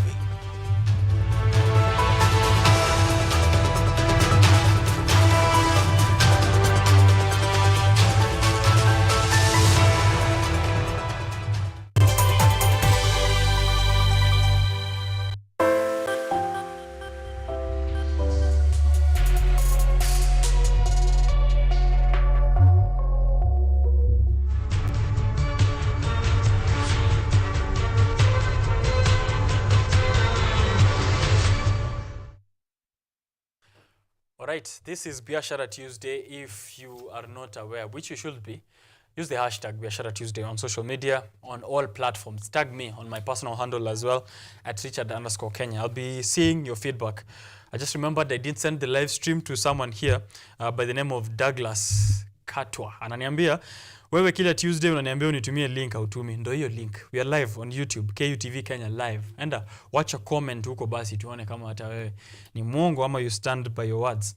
Leave your comments there. We'll be giving you a shout out as we go on with the show. Right, this is the newspaper review section where we have a look at the headlines, react, commentate, predict, and also get to see what direction the country is headed towards. The business of the Republic is the business of every individual and every citizen, and that's where Biashara Tuesday fits in nicely in there to have a look at what is happening. Now, the Daily Nation, the Standard, and the Business Daily is what I have here with me, but I'm not doing it alone. Alongside is Nick Mwadime Mwangi, the National Executive Director of MKUSA, Youth Party Leader, man of many hats.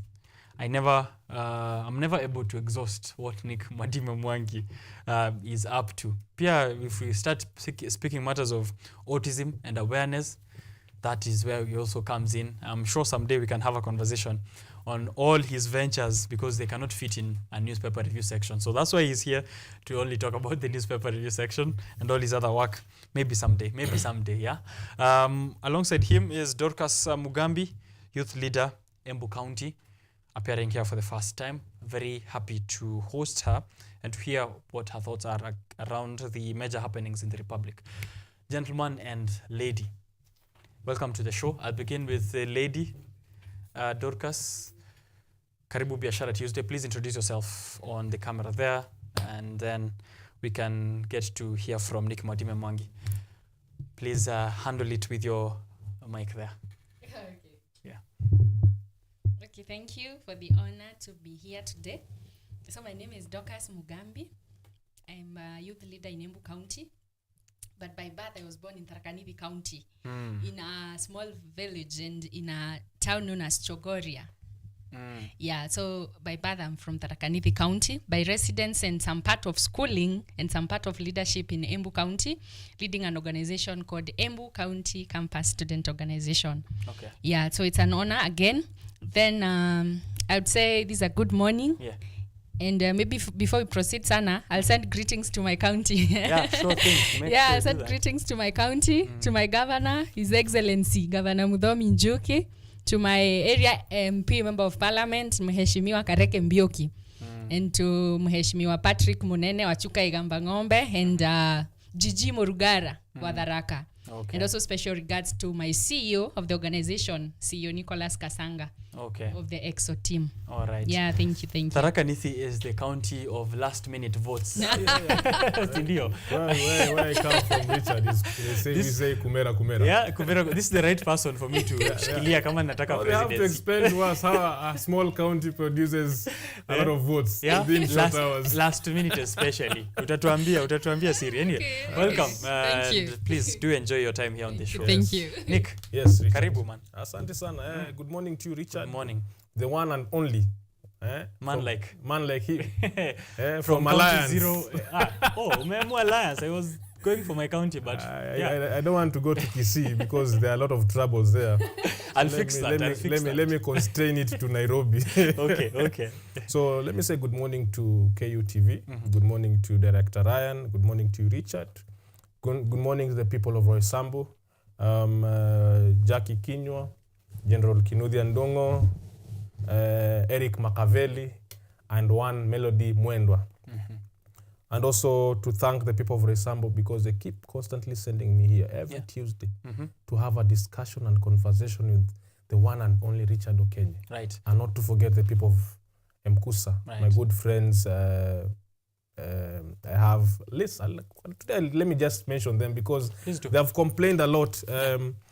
I come to this show. I'm the national executive director. I cannot mention them by the name. Please so do. Today I will start with the people of Nyandarua. I'll start with one Mary Njiru. She's a leader in Nyandarua. I'll go directly to MKU, that is Mount Kenya University. We have my people there. We have Wangoi Elizabeth.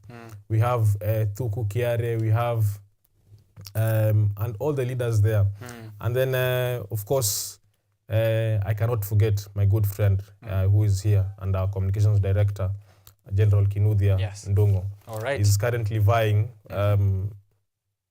as a president at Technical University of Kenya. Recently, we have seen he stopped CBD. CBD was at standstill. What happened? They were demanding for equality and equity and immediate leadership at the Technical University of Kenya. It's been vacant. Specifically, and I heard him say in his speech that this university will not proceed with the current leadership of student leaders. Okay. They have to swear in General Kinuthia with immediate effect. Immediate effect. That's the and I agree. I agree with that response because I said it here. Okay. The opponents are really scared right now. I'd warn them because right now, even where I come from at the Jubilee Party, recently we are with my SG, Honorable Kioni, and he was asking him, what are they saying at Technical University of Kenya? Yes, good morning. They're saying Kinuthia tosha. Mambo ndo hiyo. Pole tu.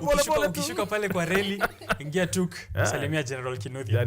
Now, guys, let's get into the main meat of this discussion, which is the headlines and of course what is in there in between the papers. Grab yourself a copy, e-copy. Bado naona gazeti ni 60 shillings kabla uongeze tax. Get yourself a physical copy of any of these ones that we have here on the table. And something that is usually interesting to me is how they have standardized the price of newspapers across all media houses. So the Business Daily is 60 bob. The Standard is 60 bob. The Daily Nation is 60 bob. And they seem to agree, at least on the pricing. I don't know what I think one thing they agree on is the newspaper has to be sold. Yeah. Oh, okay. That's one thing they agree on. That's for sure. Let's see what is selling the papers this morning. The Standard.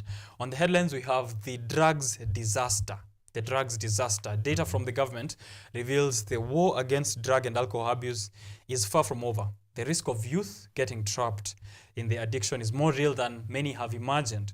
From the figures, Deputy President ought to take fight to the coast and Nairobi, not just his central Kenya backyard. And they have here infographic of counties and the distribution of drug disasters. And the counties there, we'll get to know the details. But there's an interesting picture down there, which is of Kenyan citizen. I think hiyo ni minji nini? Hii ni minji. Minji. 50 shillings hapo. So hustlers are raising concerns over new health scheme. So I think that's a picture of an example of what a hustler looks like. Anakatua ku hustle. So that should be apt. The Daily Nation. Budgeted graft is the headline on the Daily Nation. Former President Uhuru Kenyatta said the government loses 2 billion daily to theft. With the country already living beyond its means as of now, watchdog reports have continued to lay bare the wastage, the wanton wastage, and the brazen looting over the years as unscrupulous officials collude to inflate national and county budgets with money earmarked to be stolen and reaching a few elite and burdening a majority of Kenyans with punitive taxes. And they have highlights here of the amount of money which has been paid to non-existent staffers, billions which are being lost to ghost workers, and amounts which are paid to undrawn government loans, and amounts which are being paid to salaries of state officers and that have been inflated. But the interesting photo on the Daily Nation is of these three men. Their excellencies. From the left, we have His Excellency the Fifth, Dr. President William Samoei Ruto. And there we have longest standing president of the East African community. Is he or is Kagame? It is Museveni. It is Museveni, yes, right? From So the longest standing EAC. From 1986. Jumuiya, mkuu wa Jumuiya, President Yoweri Museveni. Yes. And on the right we have His Excellency, retired Prime Minister, Right Honorable Raila Amolo Odinga Baba, the People's President. I was reading a tweet this morning, Richard, and someone joked that... and then, hapo nyuma kuna wanatuchunga kama ng'ombe. Kuna beef. Ati wanatuchunga kama ng'ombe. Come on. I was reading a tweet this morning, so I just had to share that joke with you. Okay, those are some really crazy horns on those cows, yeah? That we have to talk about. But let's, before we get into this picture, because this picture is very interesting, let's talk about the headlines, guys. Yes. What do you think? Let me begin with Dorcas. Oh, the Business Daily. The headline of the Business Daily. Sorry, I didn't read that out. It's how Kenya deal with Gulf oil firms' inflated pump prices. Remember G2G? Yeah, this is the one. It inflated pump prices. Higher premium charges were added to consumers' burden.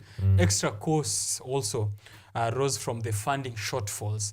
And consumers in Kenya and in neighboring countries, including Uganda, have been paying billions of shillings in additional cost to petroleum products under this G2G deal, government-to-government deal, which I think today I will say, I called it gangster to gangster for one reason or the other.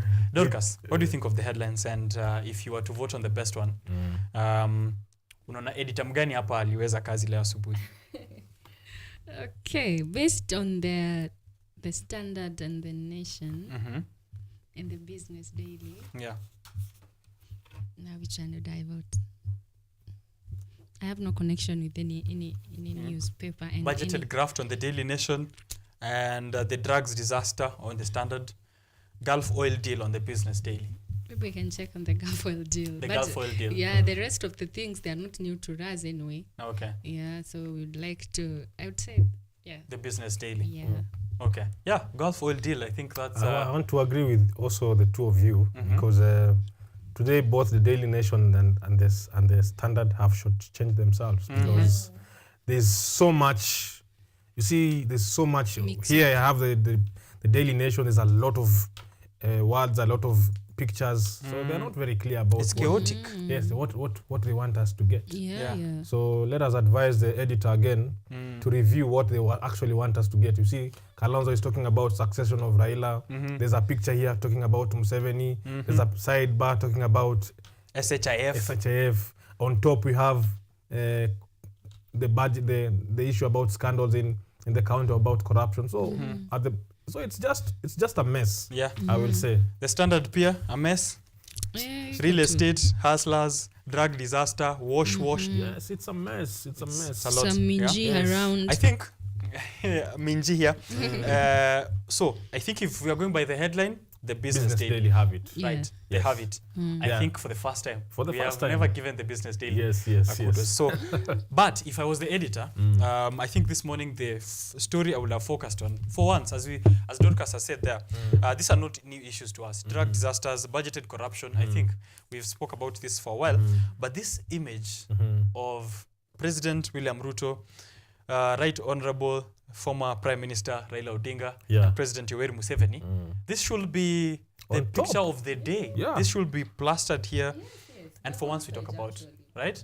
The Standard, the Daily Nation, because these photos are released very early now. Yeah. This is going to be a historic photo in the future. At the same time, the conversation has to shift now to Africa. Is it the Kenyan moment to take the AU? Something of the sort, the Kenyan moment. I think something positive for once. Because if you are speaking budgeted graft, that's stories we already understand that we have problems in our country. Right. We already know that we are suffering.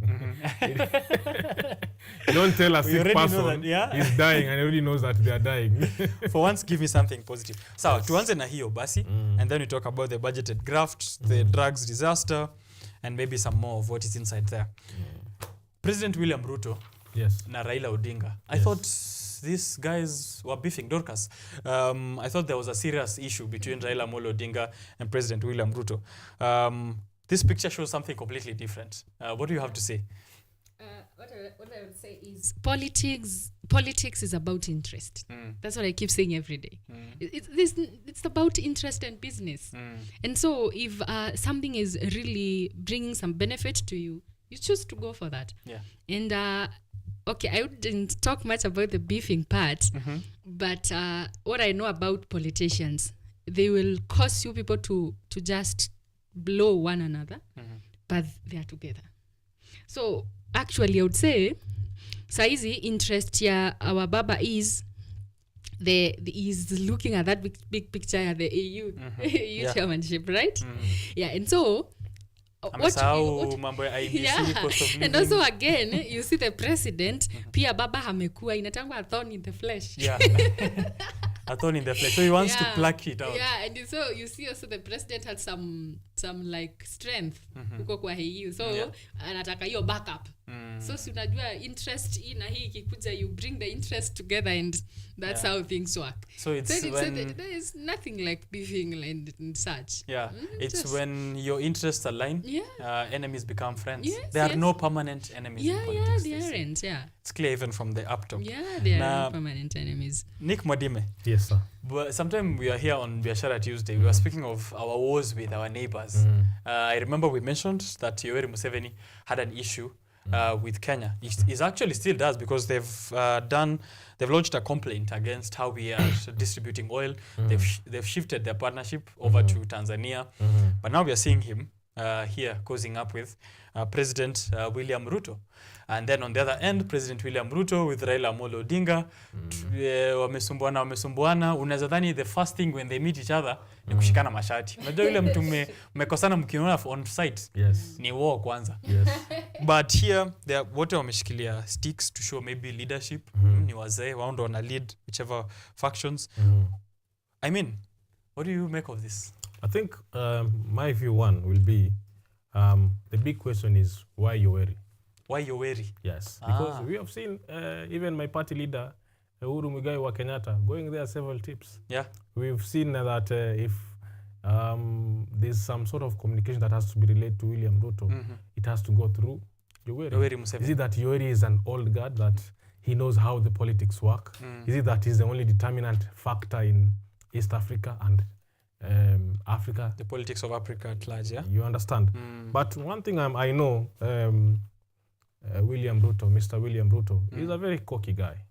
Because I have heard information that he has had meetings with Samia Suluhu to endorse Jakaya Kikwete for the same position. So it's a double bet for him, because whether Raila is there or Jakaya is there is a win-win for him. But one thing I know for sure, to put Baba in check, because he thinks that he can put Baba in check. I make a bet slip mbili. Yes. Yes. To put Baba in check. Yeah. Those are the kinds of intimidation he's doing. Yeah. But however, we have to understand one thing I always tell you, Richard, Bagba is an enigma. Yeah. Nobody understands what he does, but he does it anyway. Nobody understands what he does, but he does it anyway. Do you think then, Raila Odinga will drop his bid for 2027? I was getting there. Okay. Yes. Okay. If you have listened to one man called Lee Njiru, he was once hosted by Jeff Koinange. He's categorically said William Ruto, Uhuru Kenyatta, Musalia Mudavadi, Kalonzo Musyoka, and one Raila Odinga are political cousins. For these reasons. Yeah.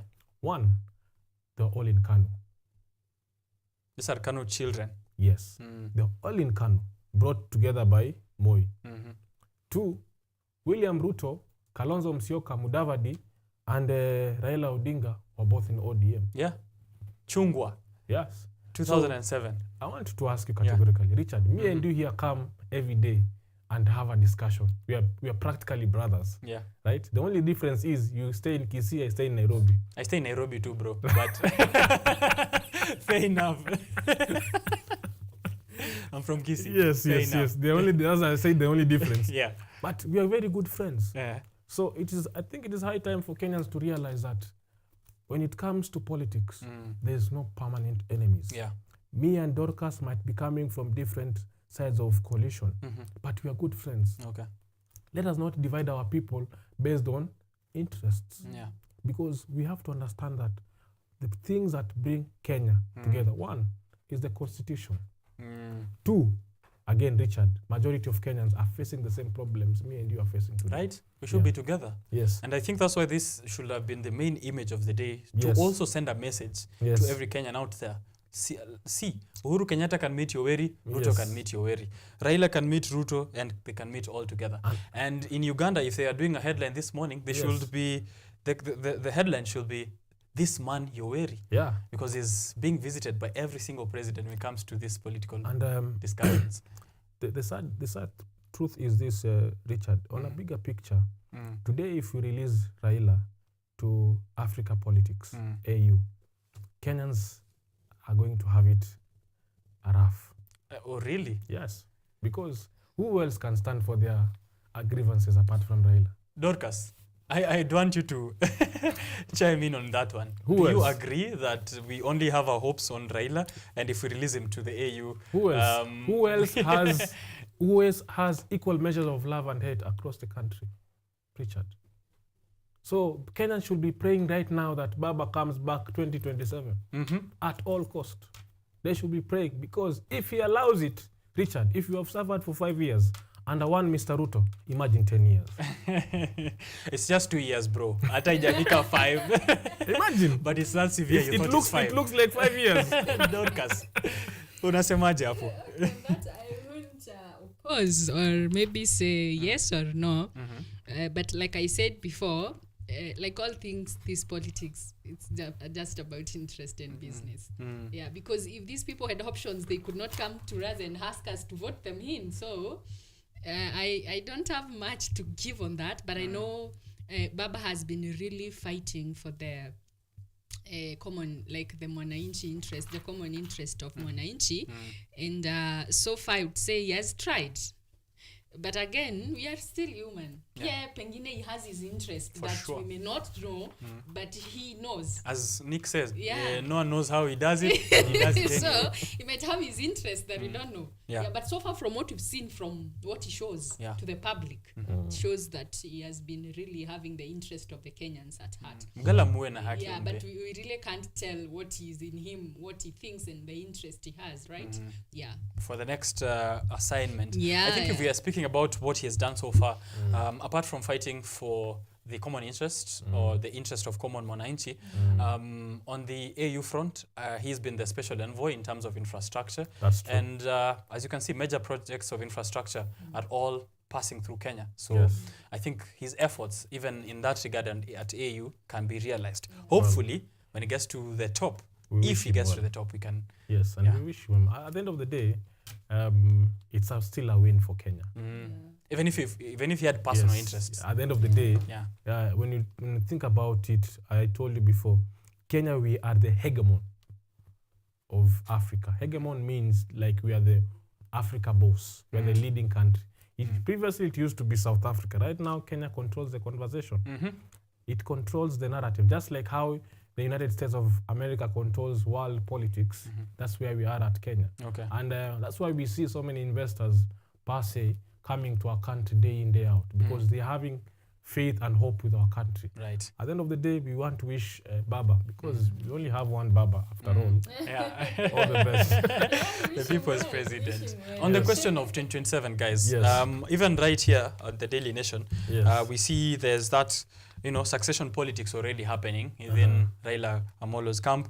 Politicians who are allied to Raila Odinga are telling Kalonzo to step up and show face and show that he can actually commandeer this ship. Do you think that if Baba becomes chairman of the AU, it's now time to finally hand over the reins to someone else more deserving? Well, I will still say, Richard, my party leader, Uhuru Kenyatta, is still a young man. And you see, here in Mount Kenya, we are just waiting for him to speak. Uhuru Muigai wa Kenyatta. He's just about 61, right? You see, if you compare the difference between Uhuru and Raila, it's 18 years difference. And I know Uhuru Rao kipata ID, Uhuru bado. Come 2027, because I'm not going to play politics of Baba because I'm not in ODM. Yeah. But I will clearly say, I know my party leader is planning interest for this country. He's planning good things because we have seen his leadership for the 10 years. We appreciate his leadership again. And we, as the people of the mountain, are saying, Mudhamaki, it is high time you show us the way, because the way that we went in 2022, you warned us, but we didn't listen. And it is becoming very bitter to swallow day in, day night. So come back home, tell us where we are going, because he is the only hope of this country.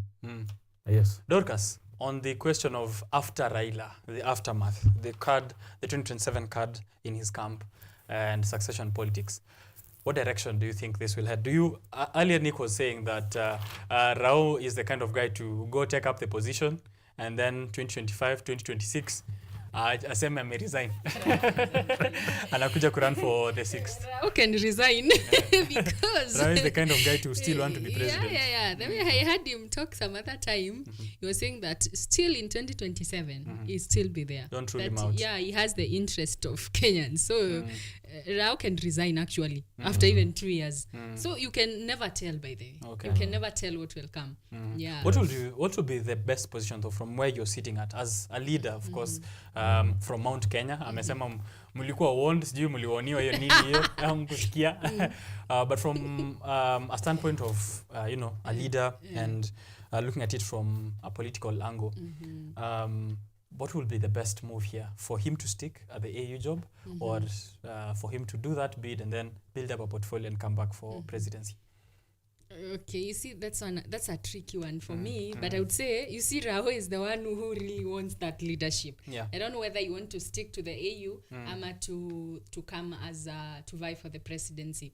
But either way, for me as a leader, if he comes to vie for the presidency, then that's better. Yeah. But he still remains in the AU, and also we can see some progress in terms of how our country is being governed and in terms of how resources are being mobilized and used, then that would still be a plus. Yeah. Because at the end of the day, even as a citizen, wherever you are, you want to see some work going on, and some citizens getting some guidance. You see, like when your people are benefiting, that's your joy. Yeah. So I'd say whatever decision he decides to make, whether to come back or stay in the AU, what we need is results. What we need is some guidance, some things getting done. Okay. Yeah. I love how you're moving the conversation away from politics to what the citizens need, really. We don't care so much whether he becomes the deputy president of the continent or the president of the republic or elsewhere. The most important thing for the citizens is that results are being delivered. Richard, I will speak categorically for the young people. Because for the longest time, we have had a table, but with scanty young people on the table. Yeah. This is our time as young people. Come 2027, tujipange. Si eti tuanze kuongelea ati Kalonzo tena. Yes, because this all God, one thing they agree on, and I like what my national chairman Faris says. One thing these all gods agree on, that the table only belongs to them. Yeah. One thing they agree on. But now that you say it, this picture shows that as well. Wanaweza kosana all the other things. Wakifika time ya kukaa kwa meza, sote kujeni and that is why you see here, you see for the first time here in Jubilee Party, we've had a working formidable party league. That each and every day we are having consistently meetings, including today, to have a serious conversation with the young people, telling them that our issues on the table are the same. And come 2027, we must be on the table. Okay. So whether Raila decides to go or the AU or to stay here, we the young people are on the table. Okay, that's a very powerful statement. Guys, let's talk graft and drugs. That's not a statement you want to introduce to your parents. Let's talk about drugs and graft. But that's what the Daily Nation and the Standard have as the headlines. And I think these are disasters we can handle together as one. When I was starting the show, I tried to phrase it under the theme of bandits and passports. So let's see if we can find bandits and passports in between these stories. Drug disaster. Data from the government here on the Standard shows that the war against drug and alcohol abuse is far from over. National rate 2.5% here in Kiambu, and then let me get the figures in prevalence of portable spirits use in Kenya. They are in page 3 of the Standard. So here we go again. 4.8% of males ndio wako ndani ya mtindi and then females 0.6%. The national rate is 2.5%. In terms of regions, Central, there are people doubting that 0.6% on females. Wanauliza nani anakuwa amejaa huko kuiva? Not gone to other outlets. Urban areas 3.6%. Yes. Rural areas apparently si walevi sana 1.9%. Central Kenya 4.1%. Coast ikifuata hapo. But when it comes to counties and who's leading, there's a very big issue in the coastal region. Mombasa is topping, followed by Kilifi, followed by Kwale. Those are 3 counties in the coast and the top 5. Alafu Kanairo, of course, hapo lazima tuingilie number 4, and then Kiambu. Aptly, because most people who work and live in Nairobi also work and live in Kiambu. And then the crimes associated with drugs zime detailiwa hapo. Very important infographic. And they're saying that Gachagua is, do we call him His Excellency? His Excellency Deputy President, Rigathi Gachagua, has concentrated in Mount Kenya, but people feel like this war should be shifting towards the coastal region. Well, Richard, one thing that I agree with Mr. Gachagua is that our people in Mount Kenya, alcohol is a menace that needs to be discussed, and all leaders for the longest time have had to discuss this about the issue of illicit brew in Mount Kenya. However, since Mr. Gachagua currently is serving as a national leader, he should expand the issue of drug and substance abuse across the country, especially at the coastal region. Because at the coast, there's that dubbed theme. If you go there, watakwambia ni siasa ya unga. Because there they use hard drugs like cocaine, heroin, because that's where life is. You see, they say it's very easy to go to coast, but to come out, Ningori sana. It's hard. When I was growing up, I used to hear allegations that if you're a married man and you go to coast, the allegation is either utoke na mtu wa dera ama ukuje na dera. So I said allegations. Dorcas, should this war be shifted to the coastal region? And are we tunaonea watu wa Mount Kenya? Because there have been complaints from the young people in Mount Kenya over a long period of time. If it comes to issues of crime, tunasema Mount Kenya youth wanaanza kuingia netwaje Mungiki. And then it comes to drugs, Mount Kenya youth mnatumia bangi na pombe sana. So there seems to be a focus on Mount Kenya, but here there's advice that we should be shifting this war to the coast. Do you agree on this as someone who is a leader within the Mount Kenya region? Okay, so I would say I agree on the shift, but not ile total shift. Okay. Of course, you can't shift and withdraw from a certain part and go in another part and like be so committed to that. I would say it's a national disaster. Yeah. But then there are those parts zenye tunasemaga, they are more concentrated. Ama the numbers are higher.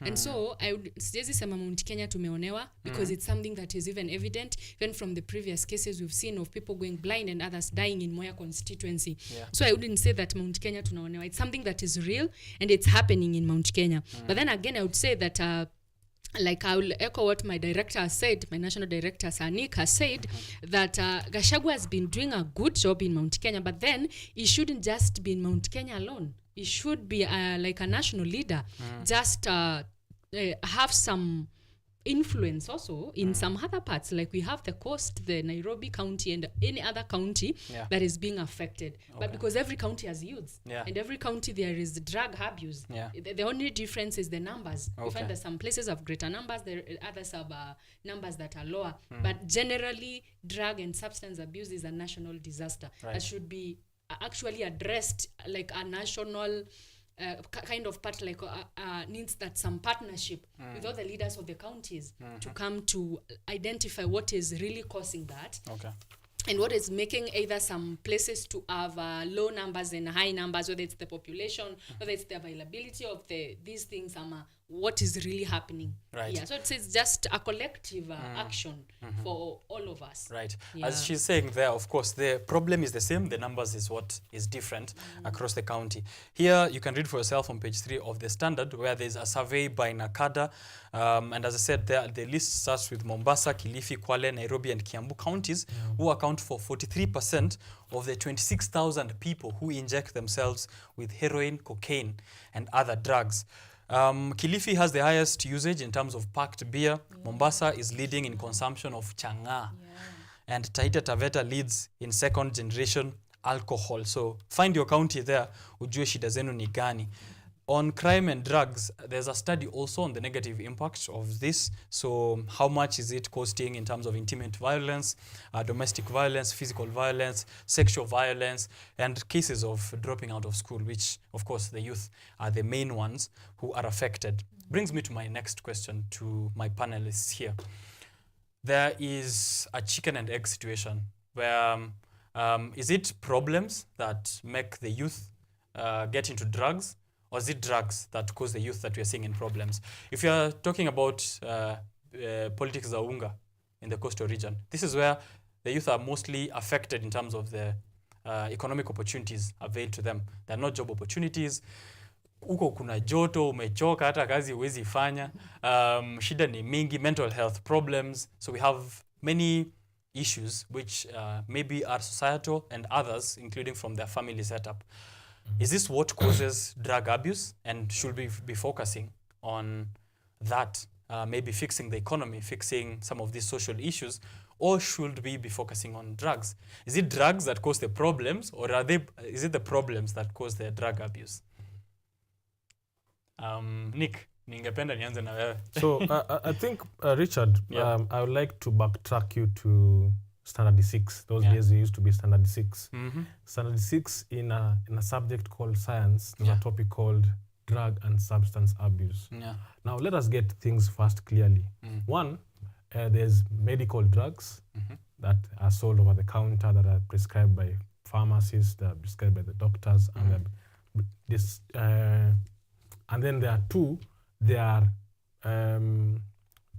now illegal drugs, like heroin, like cocaine, like bang.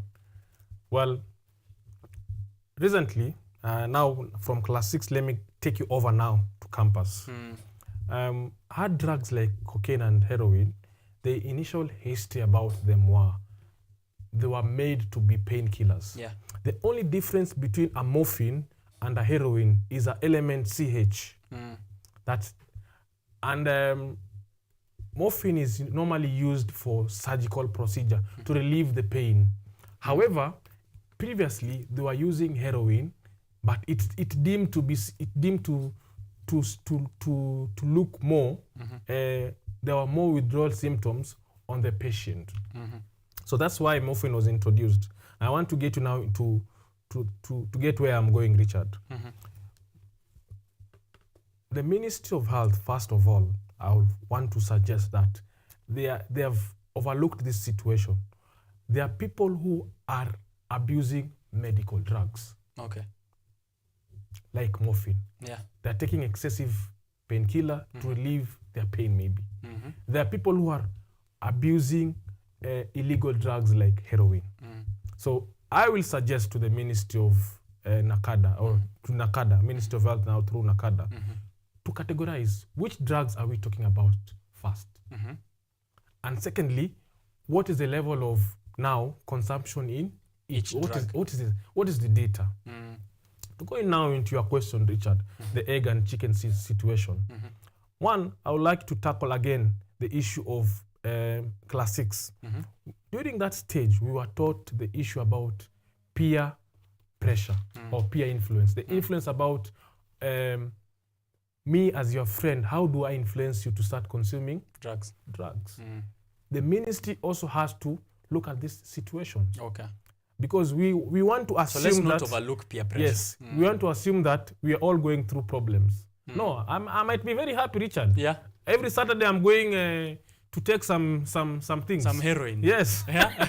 You're very happy because you're high on yes, cocaine. I've had some good deal. I've made it. Right? We have seen a lot of things happening in this country. So so you're saying that it's not necessarily true that drug abusers have problems. Exactly. Okay. You're understanding. And then 2, now to discuss now the issue of the young people. Yeah. You have now to talk about the issue about. Now I was trying to separate the issue about the class, because there's a higher class abusing harder drugs. And there's a lower class abusing drugs that are not even sensible. You understand? Because even in this drug consumption, kuna levels. Yes, the levels of purity. People taking good stuff, as they argue. Right. So there's a need to look at it across that kind of spectrum. Exactly. That now is a conducive research to talk about our issues as young people. Yeah. And I want to agree. Our problems could technically be, let me say, another reason to take drugs. Because there are people who excessively abuse alcohol, excessively abuse bang, excessively abuse heroin, excessively abuse cocaine. As a result of maybe suffering from mental issues such as depression, anxiety, or panic attacks. However, I want to imagine if you separate our problems from the drug issue, is it constant? Yeah. Okay. I want to imagine. Will we be talking still about the issue about drugs? However, again, I insist, Richard, we also have to look at these drugs as they are in terms of regions, right? Yeah. Here in Nairobi, which regions take drugs the most? Yeah. Regions within the county. Yes, yeah. Because we are talking about Nairobi with maybe a percentage of maybe 1.9%, right? Is it Mathare? Is it Roysambu where I come from? Is it Dagoretti North, right? Okay. And at the same time, what are the possible solutions, Richard? Right. Because we can agree here. Let's not do a war without solutions. Yes, you can talk about the whole day about the issue of drugs. But what are we talking about? The solutions. The solutions. Yeah. Are we talking about what we need to do? Yeah. Okay. Let's not just look at numbers and scare ourselves to death. Dorcas, the war, where should it be focused on, and in what order of priority, if there is any? Okay, so what I would say is, like you've asked before, about the situations and what maybe is it the problems that lead to drugs, they are the drugs. Yeah, so I would say this thing is just a mix-up of activities. You will find that in some cases, there are people who started taking drugs even at their very early stages in life, and ukiangalia their situations, the people you would say they have it, they have everything. Everything is all right. Yeah, everything is all right. Okay, some even take it for fun. Okay, then there are some now when they have a lot of problems within their surroundings, the environment is toxic, they tend to find comfort and some kind of solace in the drugs. And so we don't have to look at how these drugs are being abused. We should just get down into what is making people to take these drugs. If it's in the coast region, what are the possible causes of these people abusing the drugs? What are the possible causes of, why are people taking drugs? We should start from there. Okay. And then, as I said again, this is a collective action. Actually, the deputy president himself can do much. Because actually, when he's sitting in his office, what is happening on the ground. This thing should come from where we are living. Because utapata, I'm very sure, kwa village, where you live, you know the person who brews alcohol around. Definitely. Yeah, so it's something that should be collective from the ground, huko chini. Either tunapata from the sub-chiefs, from the chiefs, from the home areas, managers and such. It's like an action yenye inafaa kutoka chini as you check on the roots causes of all these things. Yeah. And when you get that now, you see how can you help these people? Because even again, I've seen most of the times, ukipata watu wana abuse drugs, wanakuwa arrested. Yeah. But then, after you arrest them, you put them into a cell for 1 night and 2 nights. Have you really helped these people? Not really. Have you curbed anything to do with drugs? You've not done much. So you also need to know, there are those who are already taking drugs and they are addicts of these drugs. Like they have been, wameshikiliwa na drugs. How do you do about that? because you don't like what ukiwashika uwapeleke cell, you've not changed anything. Okay. Even if we back in the TVs and the radios and say we are arresting them, we are even getting the drug barons and such, there is nothing that we are doing. Okay. We just need to get down and know the causes and know who are these people who are supplying drugs and why are people taking drugs and what can be done to help these people either stop selling drugs and those who are taking to help them stop taking drugs. Yeah. Then from there we will be making steps. Right. Yeah. I need figures of the drug barons as well. I think we should be getting those statistics. Where is the distribution of drug dealers? And you know, maybe these drug dealers also need economic opportunities, and the only thing they can do is sell drugs. Yeah. Probably I should add on something, Richard, because I may not completely agree with what Gachagua is doing. Yeah. But the people of Mount Kenya are telling me to remind him, apart from the drug issue, we have the issue of coffee, tea, and milk. Yeah. So where is he? What is he doing about those? Okay. Because there are so many opportunities that the young people who are doing drugs could go into those sectors. You see, right now, tea has lost his price. Coffee has lost its price. Milk has lost its price. Our farmers are crying day in, day out. Yeah.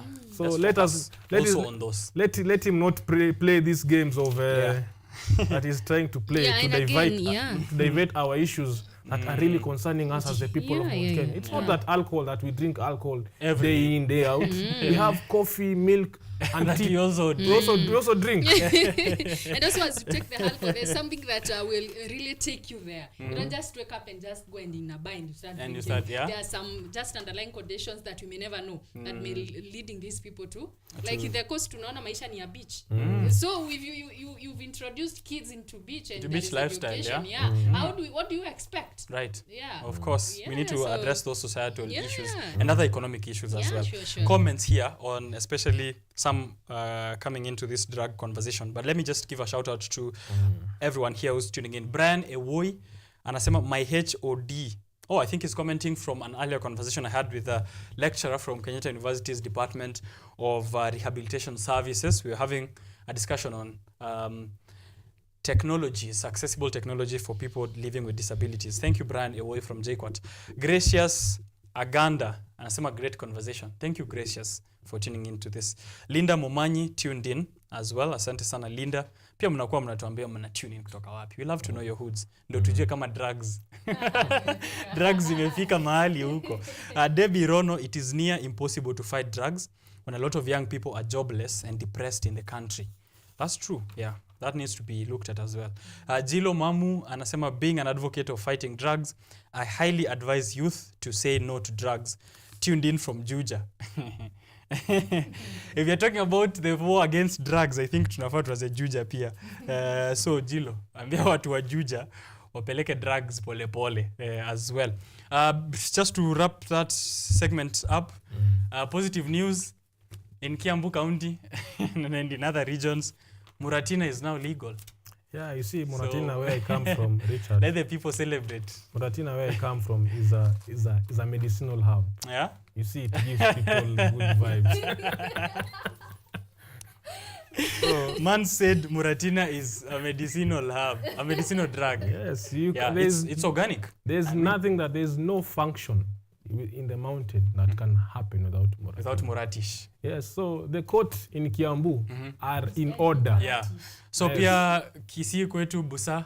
I don't know anything about Kisii. I've not been to Kisii County. All right. Now, guys, let's look at the budgeted graft. I think that's the Daily Nation, and this is going to be our last main story because of time. We might not be able to cover more of what is in the dailies, but let's focus probably just to bring a fun out of it. Yeah. Page 3 of the Daily Nation. One topic. True love. Maxine Gishinja drops everything to care for the sick spouse. True love, yeah? You are talking about earlier, Richard. There are things that people should leave. Either it is alcohol or love. Yeah. So I don't know where you stand. Mambo ya politics na mapenzi ndio nimeweka kwa lungs, si kwa roho. I don't know where you stand because right here it's a very interesting story that encourages young people about in sick and In sickness and in health. Yeah, so very interesting. I want to it's a month of love. Yes. So it's important. What was on page 3? Much made in heaven. Here is a story of Mwema Gishinga and Maxine, who are here, of course, showing her husband of 17 years who became blind, can't help without walking, can't walk without help. Yes. and caught COVID and has kidney dialysis twice a week. That's a true test of through thick and thin, sickness and in health, till death do us part. Daily Nation, budgeted graft is the top story, with the country already living beyond its means. Watchdog reveals here the wanton wastage that is spreading across the counties and on the national level. 35 billion. I think, we've normalized the word billion so much in this republic that 35 billion. There's a time, I remember the story of Aurora and Kimorer. Mr. Ruto said the other day, it's just 7 billion. As if it's just pocket change. Now here it's just 35 billion paid to non-existent staffers. 5.7 billion only, which is lost to ghost workers. And 1.4 billion amount paid in commitment fees to undrawn loans. Any pesa inalipwa lakini loan haitoki. You know the funny thing, Richard, I'll ask you this morning. We are busy taking loans in this country. We are busy, this government is busy taxing citizens of its country. But what we are not asking ourselves as Kenyans is, where is this money going? We are not seeing new roads. This guy is opening the roads that my party leader opened before. We are not seeing new houses. Because assuming if it's not affordable housing, there's no new house. You see, assuming if it's not affordable houses, which you're being taxed for, right? You're not seeing the cost of electricity going down. Yeah. Understand? You're not seeing the cost of food going down. So I'm just curious. There's so many billions that we take in day in, day out. You know, I was having a conversation yesterday at the party headquarters. The young people from Young Youth Federation from Nairobi County chapter, they were telling me that this Mr. Ruto has taken up to 3 million loan. That between me and you, Richard, a generation of 4 generations, they're not going able to pay that loan. Right. So where is this money going? It really disturbed me that Richard, sooner or later we are going to be the next parents, that our sons and daughters are going to be subjected to loan paying. They're already there. Yeah? You understand? They're already in debt. And we're not having the conversation that we're supposed to be having, Richard. Right. The issue of education, the issue of health. Yeah. This story is on page 7 of the Daily Nation. And I'm just going to give a very shameless shout out to Collins Omulo, who is an old boy, just like myself. I knew where you are going. I should have stopped you earlier. Collins Omulo is the writer of this piece. He's a proud alumnus of the school in the bushes of Kikuyu. He's put here an audit revealing the massive budgeted corruption. Dorcas, I want you to react to this. We have budgeted corruption. It means when the government is planning for the next financial year, kuna mahali huko kwa kama after meetings naandika AOB corruption, budget ya corruption muongeze hapo 100 billion. Have we normalized corruption this much? And is there any hope? I think this has become a repetitive song. Corruption, budgeted corruption, as they say from the time of Uhuru Kenyatta, who said we're losing 2 billion daily, and now I'm sure we are losing way more than that. But you see, what keeps me amazed all the time is these are the news we get every time, but what has been done about that? What has really been like, what action has been taken to see that we're not losing that money? Because if you know we're losing, it tells me, it informs us you already know where the money is going to.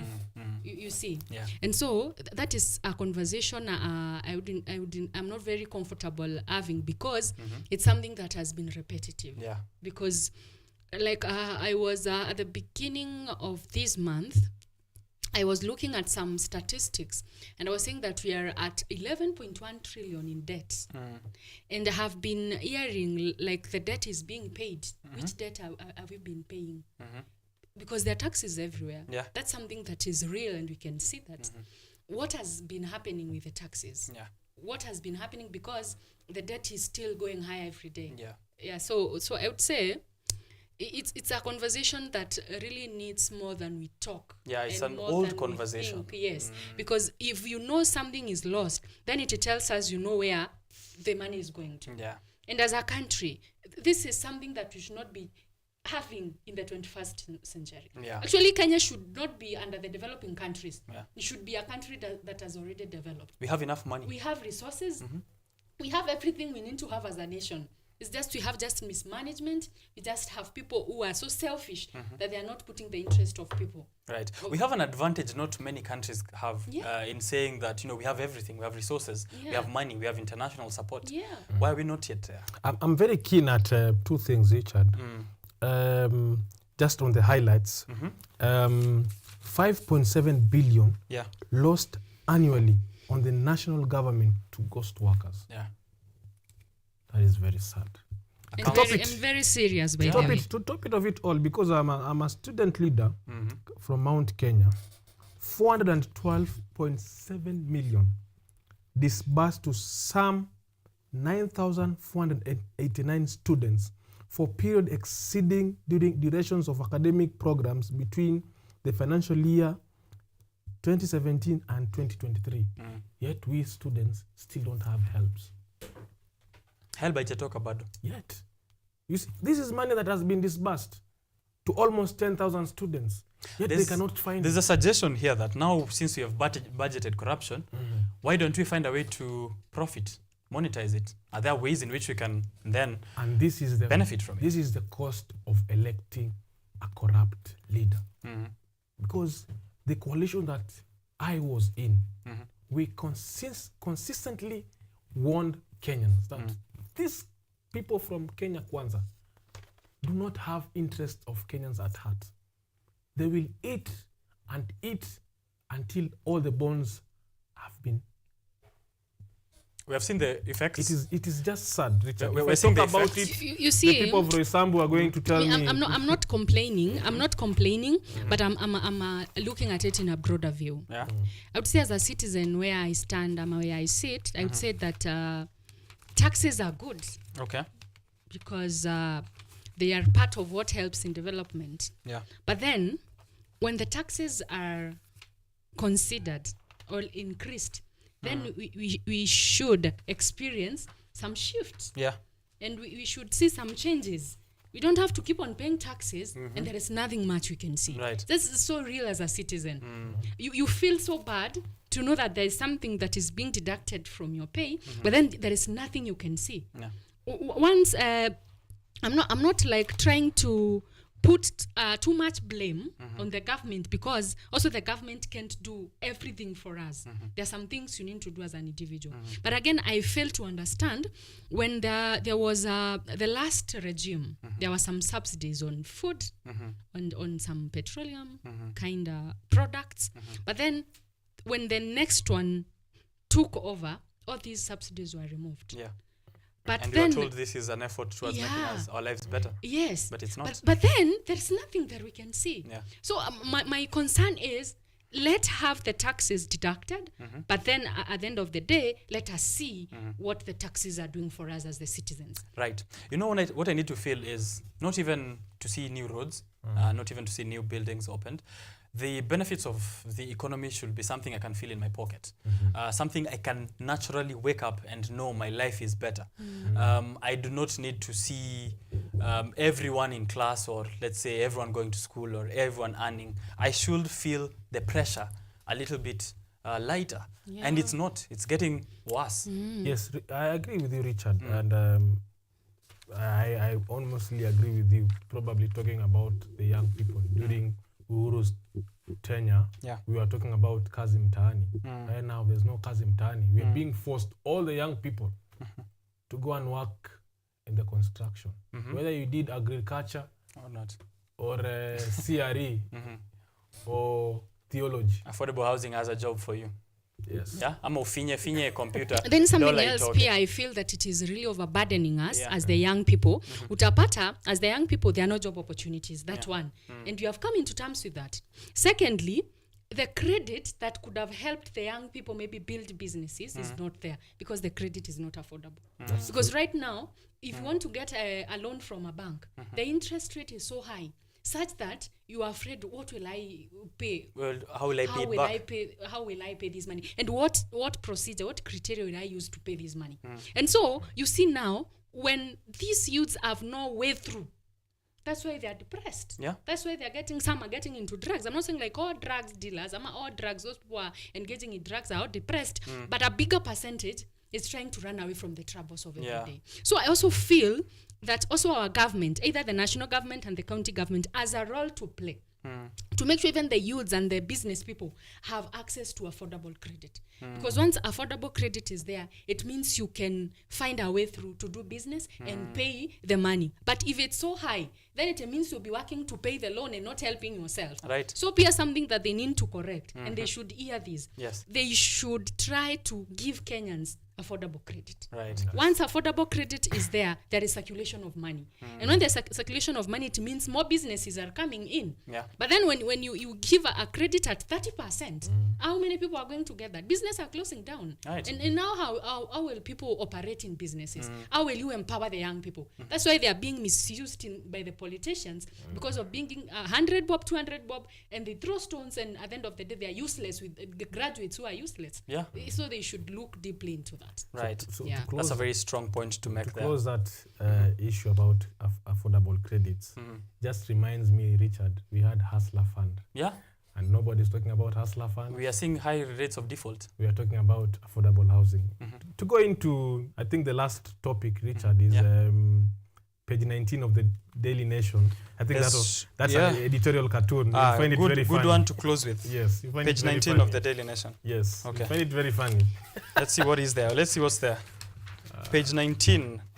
Your family has named your successor. Oh my God. So ODM succession, there's a door labeled ODM succession. And the man with the horns is one other than Junet Mohammed. Oh, that's Junet. That's a caricature of Junet. Do we have that on the screen? Well, if you have a paper out there, check out the editorial cartoon. And then that's Raila Odinga. And one James Orengo. James Orengo. So the funny thing about... and there's kuna dice kwa meza. Yes. Yeah. So the funny thing about comments from Junet, your family has named your successor. Your family has named your successor. It is very comical and also satirical. Yeah. Because Raila Odinga himself does not know this successor and is part of the family. It's like, wait. Nani amesema? Okay, that's one way to interpret it. Two, nobody from his family is in the list of his successors. Also, the other thing I think I can add there is there's two dice on the table. Yes. So which means Raila and Orengo don't even know who should be the successor. So they're just throwing randomly to try and figure out. Probably. No? Probably. Yeah? It should allow me because it's a see-through. If you look at the wooden, it's a see-through. It's a see-through window. Right? The people on the table are almost three. Right? Junet is the whisperer. Orengo is the one who's close to the chair. So the big question we're asking ourselves, is it Orengo? Is it? Yes. So is it? Over to you, Richard. Those are ODM politics. I'm not in ODM. I wish them the best of luck. All right. Maybe just one last one. We are a wash haven. Read for yourself. Financial Standard, page 19. We have been grey listed together with 23 other countries on this list of countries which have not put strong measures against money laundering. There's fake gold that is moving through our country. There's fake money. There's money laundering happening, which is definitely now being pointed towards financing terrorist activities and proliferation of other unscrupulous financial activities. So we are in a grey watch list. And the government is saying they're trying to make efforts to get us off that list. And do you know who is helping them get off that list? Nick, Dorcas, the IMF, World Bank, the European Union, the United Kingdom, and the United States. All the Bretton Woods institutions ambao ndo hutupatia loan, which is likely the cause of all this wash haven, are also the ones helping us out of that situation. I have nothing more to say. In politics, you learn something called utilitarianism. Yeah. I think that's what the IMF is looking at. Utilitarianism means the fact that you can look at the bigger picture. That if you want to invent a vaccine, there are people who have to sacrifice to die so that so many other people can get to live. Oh, wow. So that's what IMF is doing to us. So there are people who have to die so that the bigger plan of the population get to survive. Well, makes you wonder who exactly is supposed to survive. Yeah. No, who exactly has to die? Oh, that's the bigger question. Dorcas, Yes. thank you very much for the time. Nick, thank you very much for the time. I think Thank you so much. At the very tail end of this. Yeah, Richard. thank you. Thank you too for the platform. Yes. Yeah. So I'll just let Dorcas be the one to finish. Yes. Well, I don't then- have much to say Yeah. because the people of Roysambu already know that I'm here every day. Yeah. Probably it's just to pass my greetings to one Joan Kirigo from Mount Kenya University. Yeah. And also, this morning we'll be hosting a huge delegation at the Jubilee Party headquarters. And to say thank you, of course, to you, Richard, and also to Director Ryan for consistently trusting us with this opportunity. Asante sana. Have a great day. All right. Dorcas, your Thank last you. remark, and then there's a culture we do, Yeah. which is we hapo mali Nick an point. That will be the quote you read at the very end. So Yes. your last remarks, Okay. alafu we will close with that quote. Okay. Yeah. Okay, so thank you, Richard, for having me and our director on board today. Thank you for the honor. And I'll also say to pass special regards to my youths. I know some said they'll tune in and they are watching us. And so special regards and special thanks to them. And then I guess to remind the youths that thinking too much will not help us. Being depressed sometimes is not by choice, it happens, but we can try as much as possible and avoid that. Let us do what we can within the reach that we can, the few, the much resources that we have, so that we don't stretch ourselves too much, so that we don't become depressed. You are young and you have the potential. You are the innovators and the creators. So take time and build yourself slowly. All right. Yeah. Thank you very much for coming through. Yeah. The quote of the Business Daily. So the quote is saying, when going into business, you should view yourself as a business person. People treat you the way you treat yourself. If you come in feeling at a disadvantage, you are already at a disadvantage. Oh, wow. That's Yeah. powerful. Yeah. If you come into business, view yourself as a businessman. Yeah. And everyone will do that. Yeah, they'll If you treat think you're you. disadvantaged, They'll treat you like yeah, that. I think you can replace businessman with anything. Yeah. Yeah, if you need success, Yeah. act like it. Yeah. Thank you very much for creating time for me this morning. And for you at home as well, from 7 in the morning, we are now at the very end of the show, the last breathing seconds. I am grateful that you were able to tune in to the work that we are doing here, from my producer and director Ryan Ongure, to the transmission desk, to the graphics desk, to the music, to the audio-visual mixing. Here in studio, we have camera operators, a long list. It takes a village to bring Biashara Tuesday to you. So make sure that you feel that you're part of this family. One philosopher by the name of Richie Spice said, in the streets are getting hot, but them youths, them are get so cold. Think about it. My name is Richard Okenye. On social platforms, tag me at Richard_Okenye. May this week be successful to you. May your jokes be high, but your profits higher, so that you can laugh all the way to the bank. I'll see you around.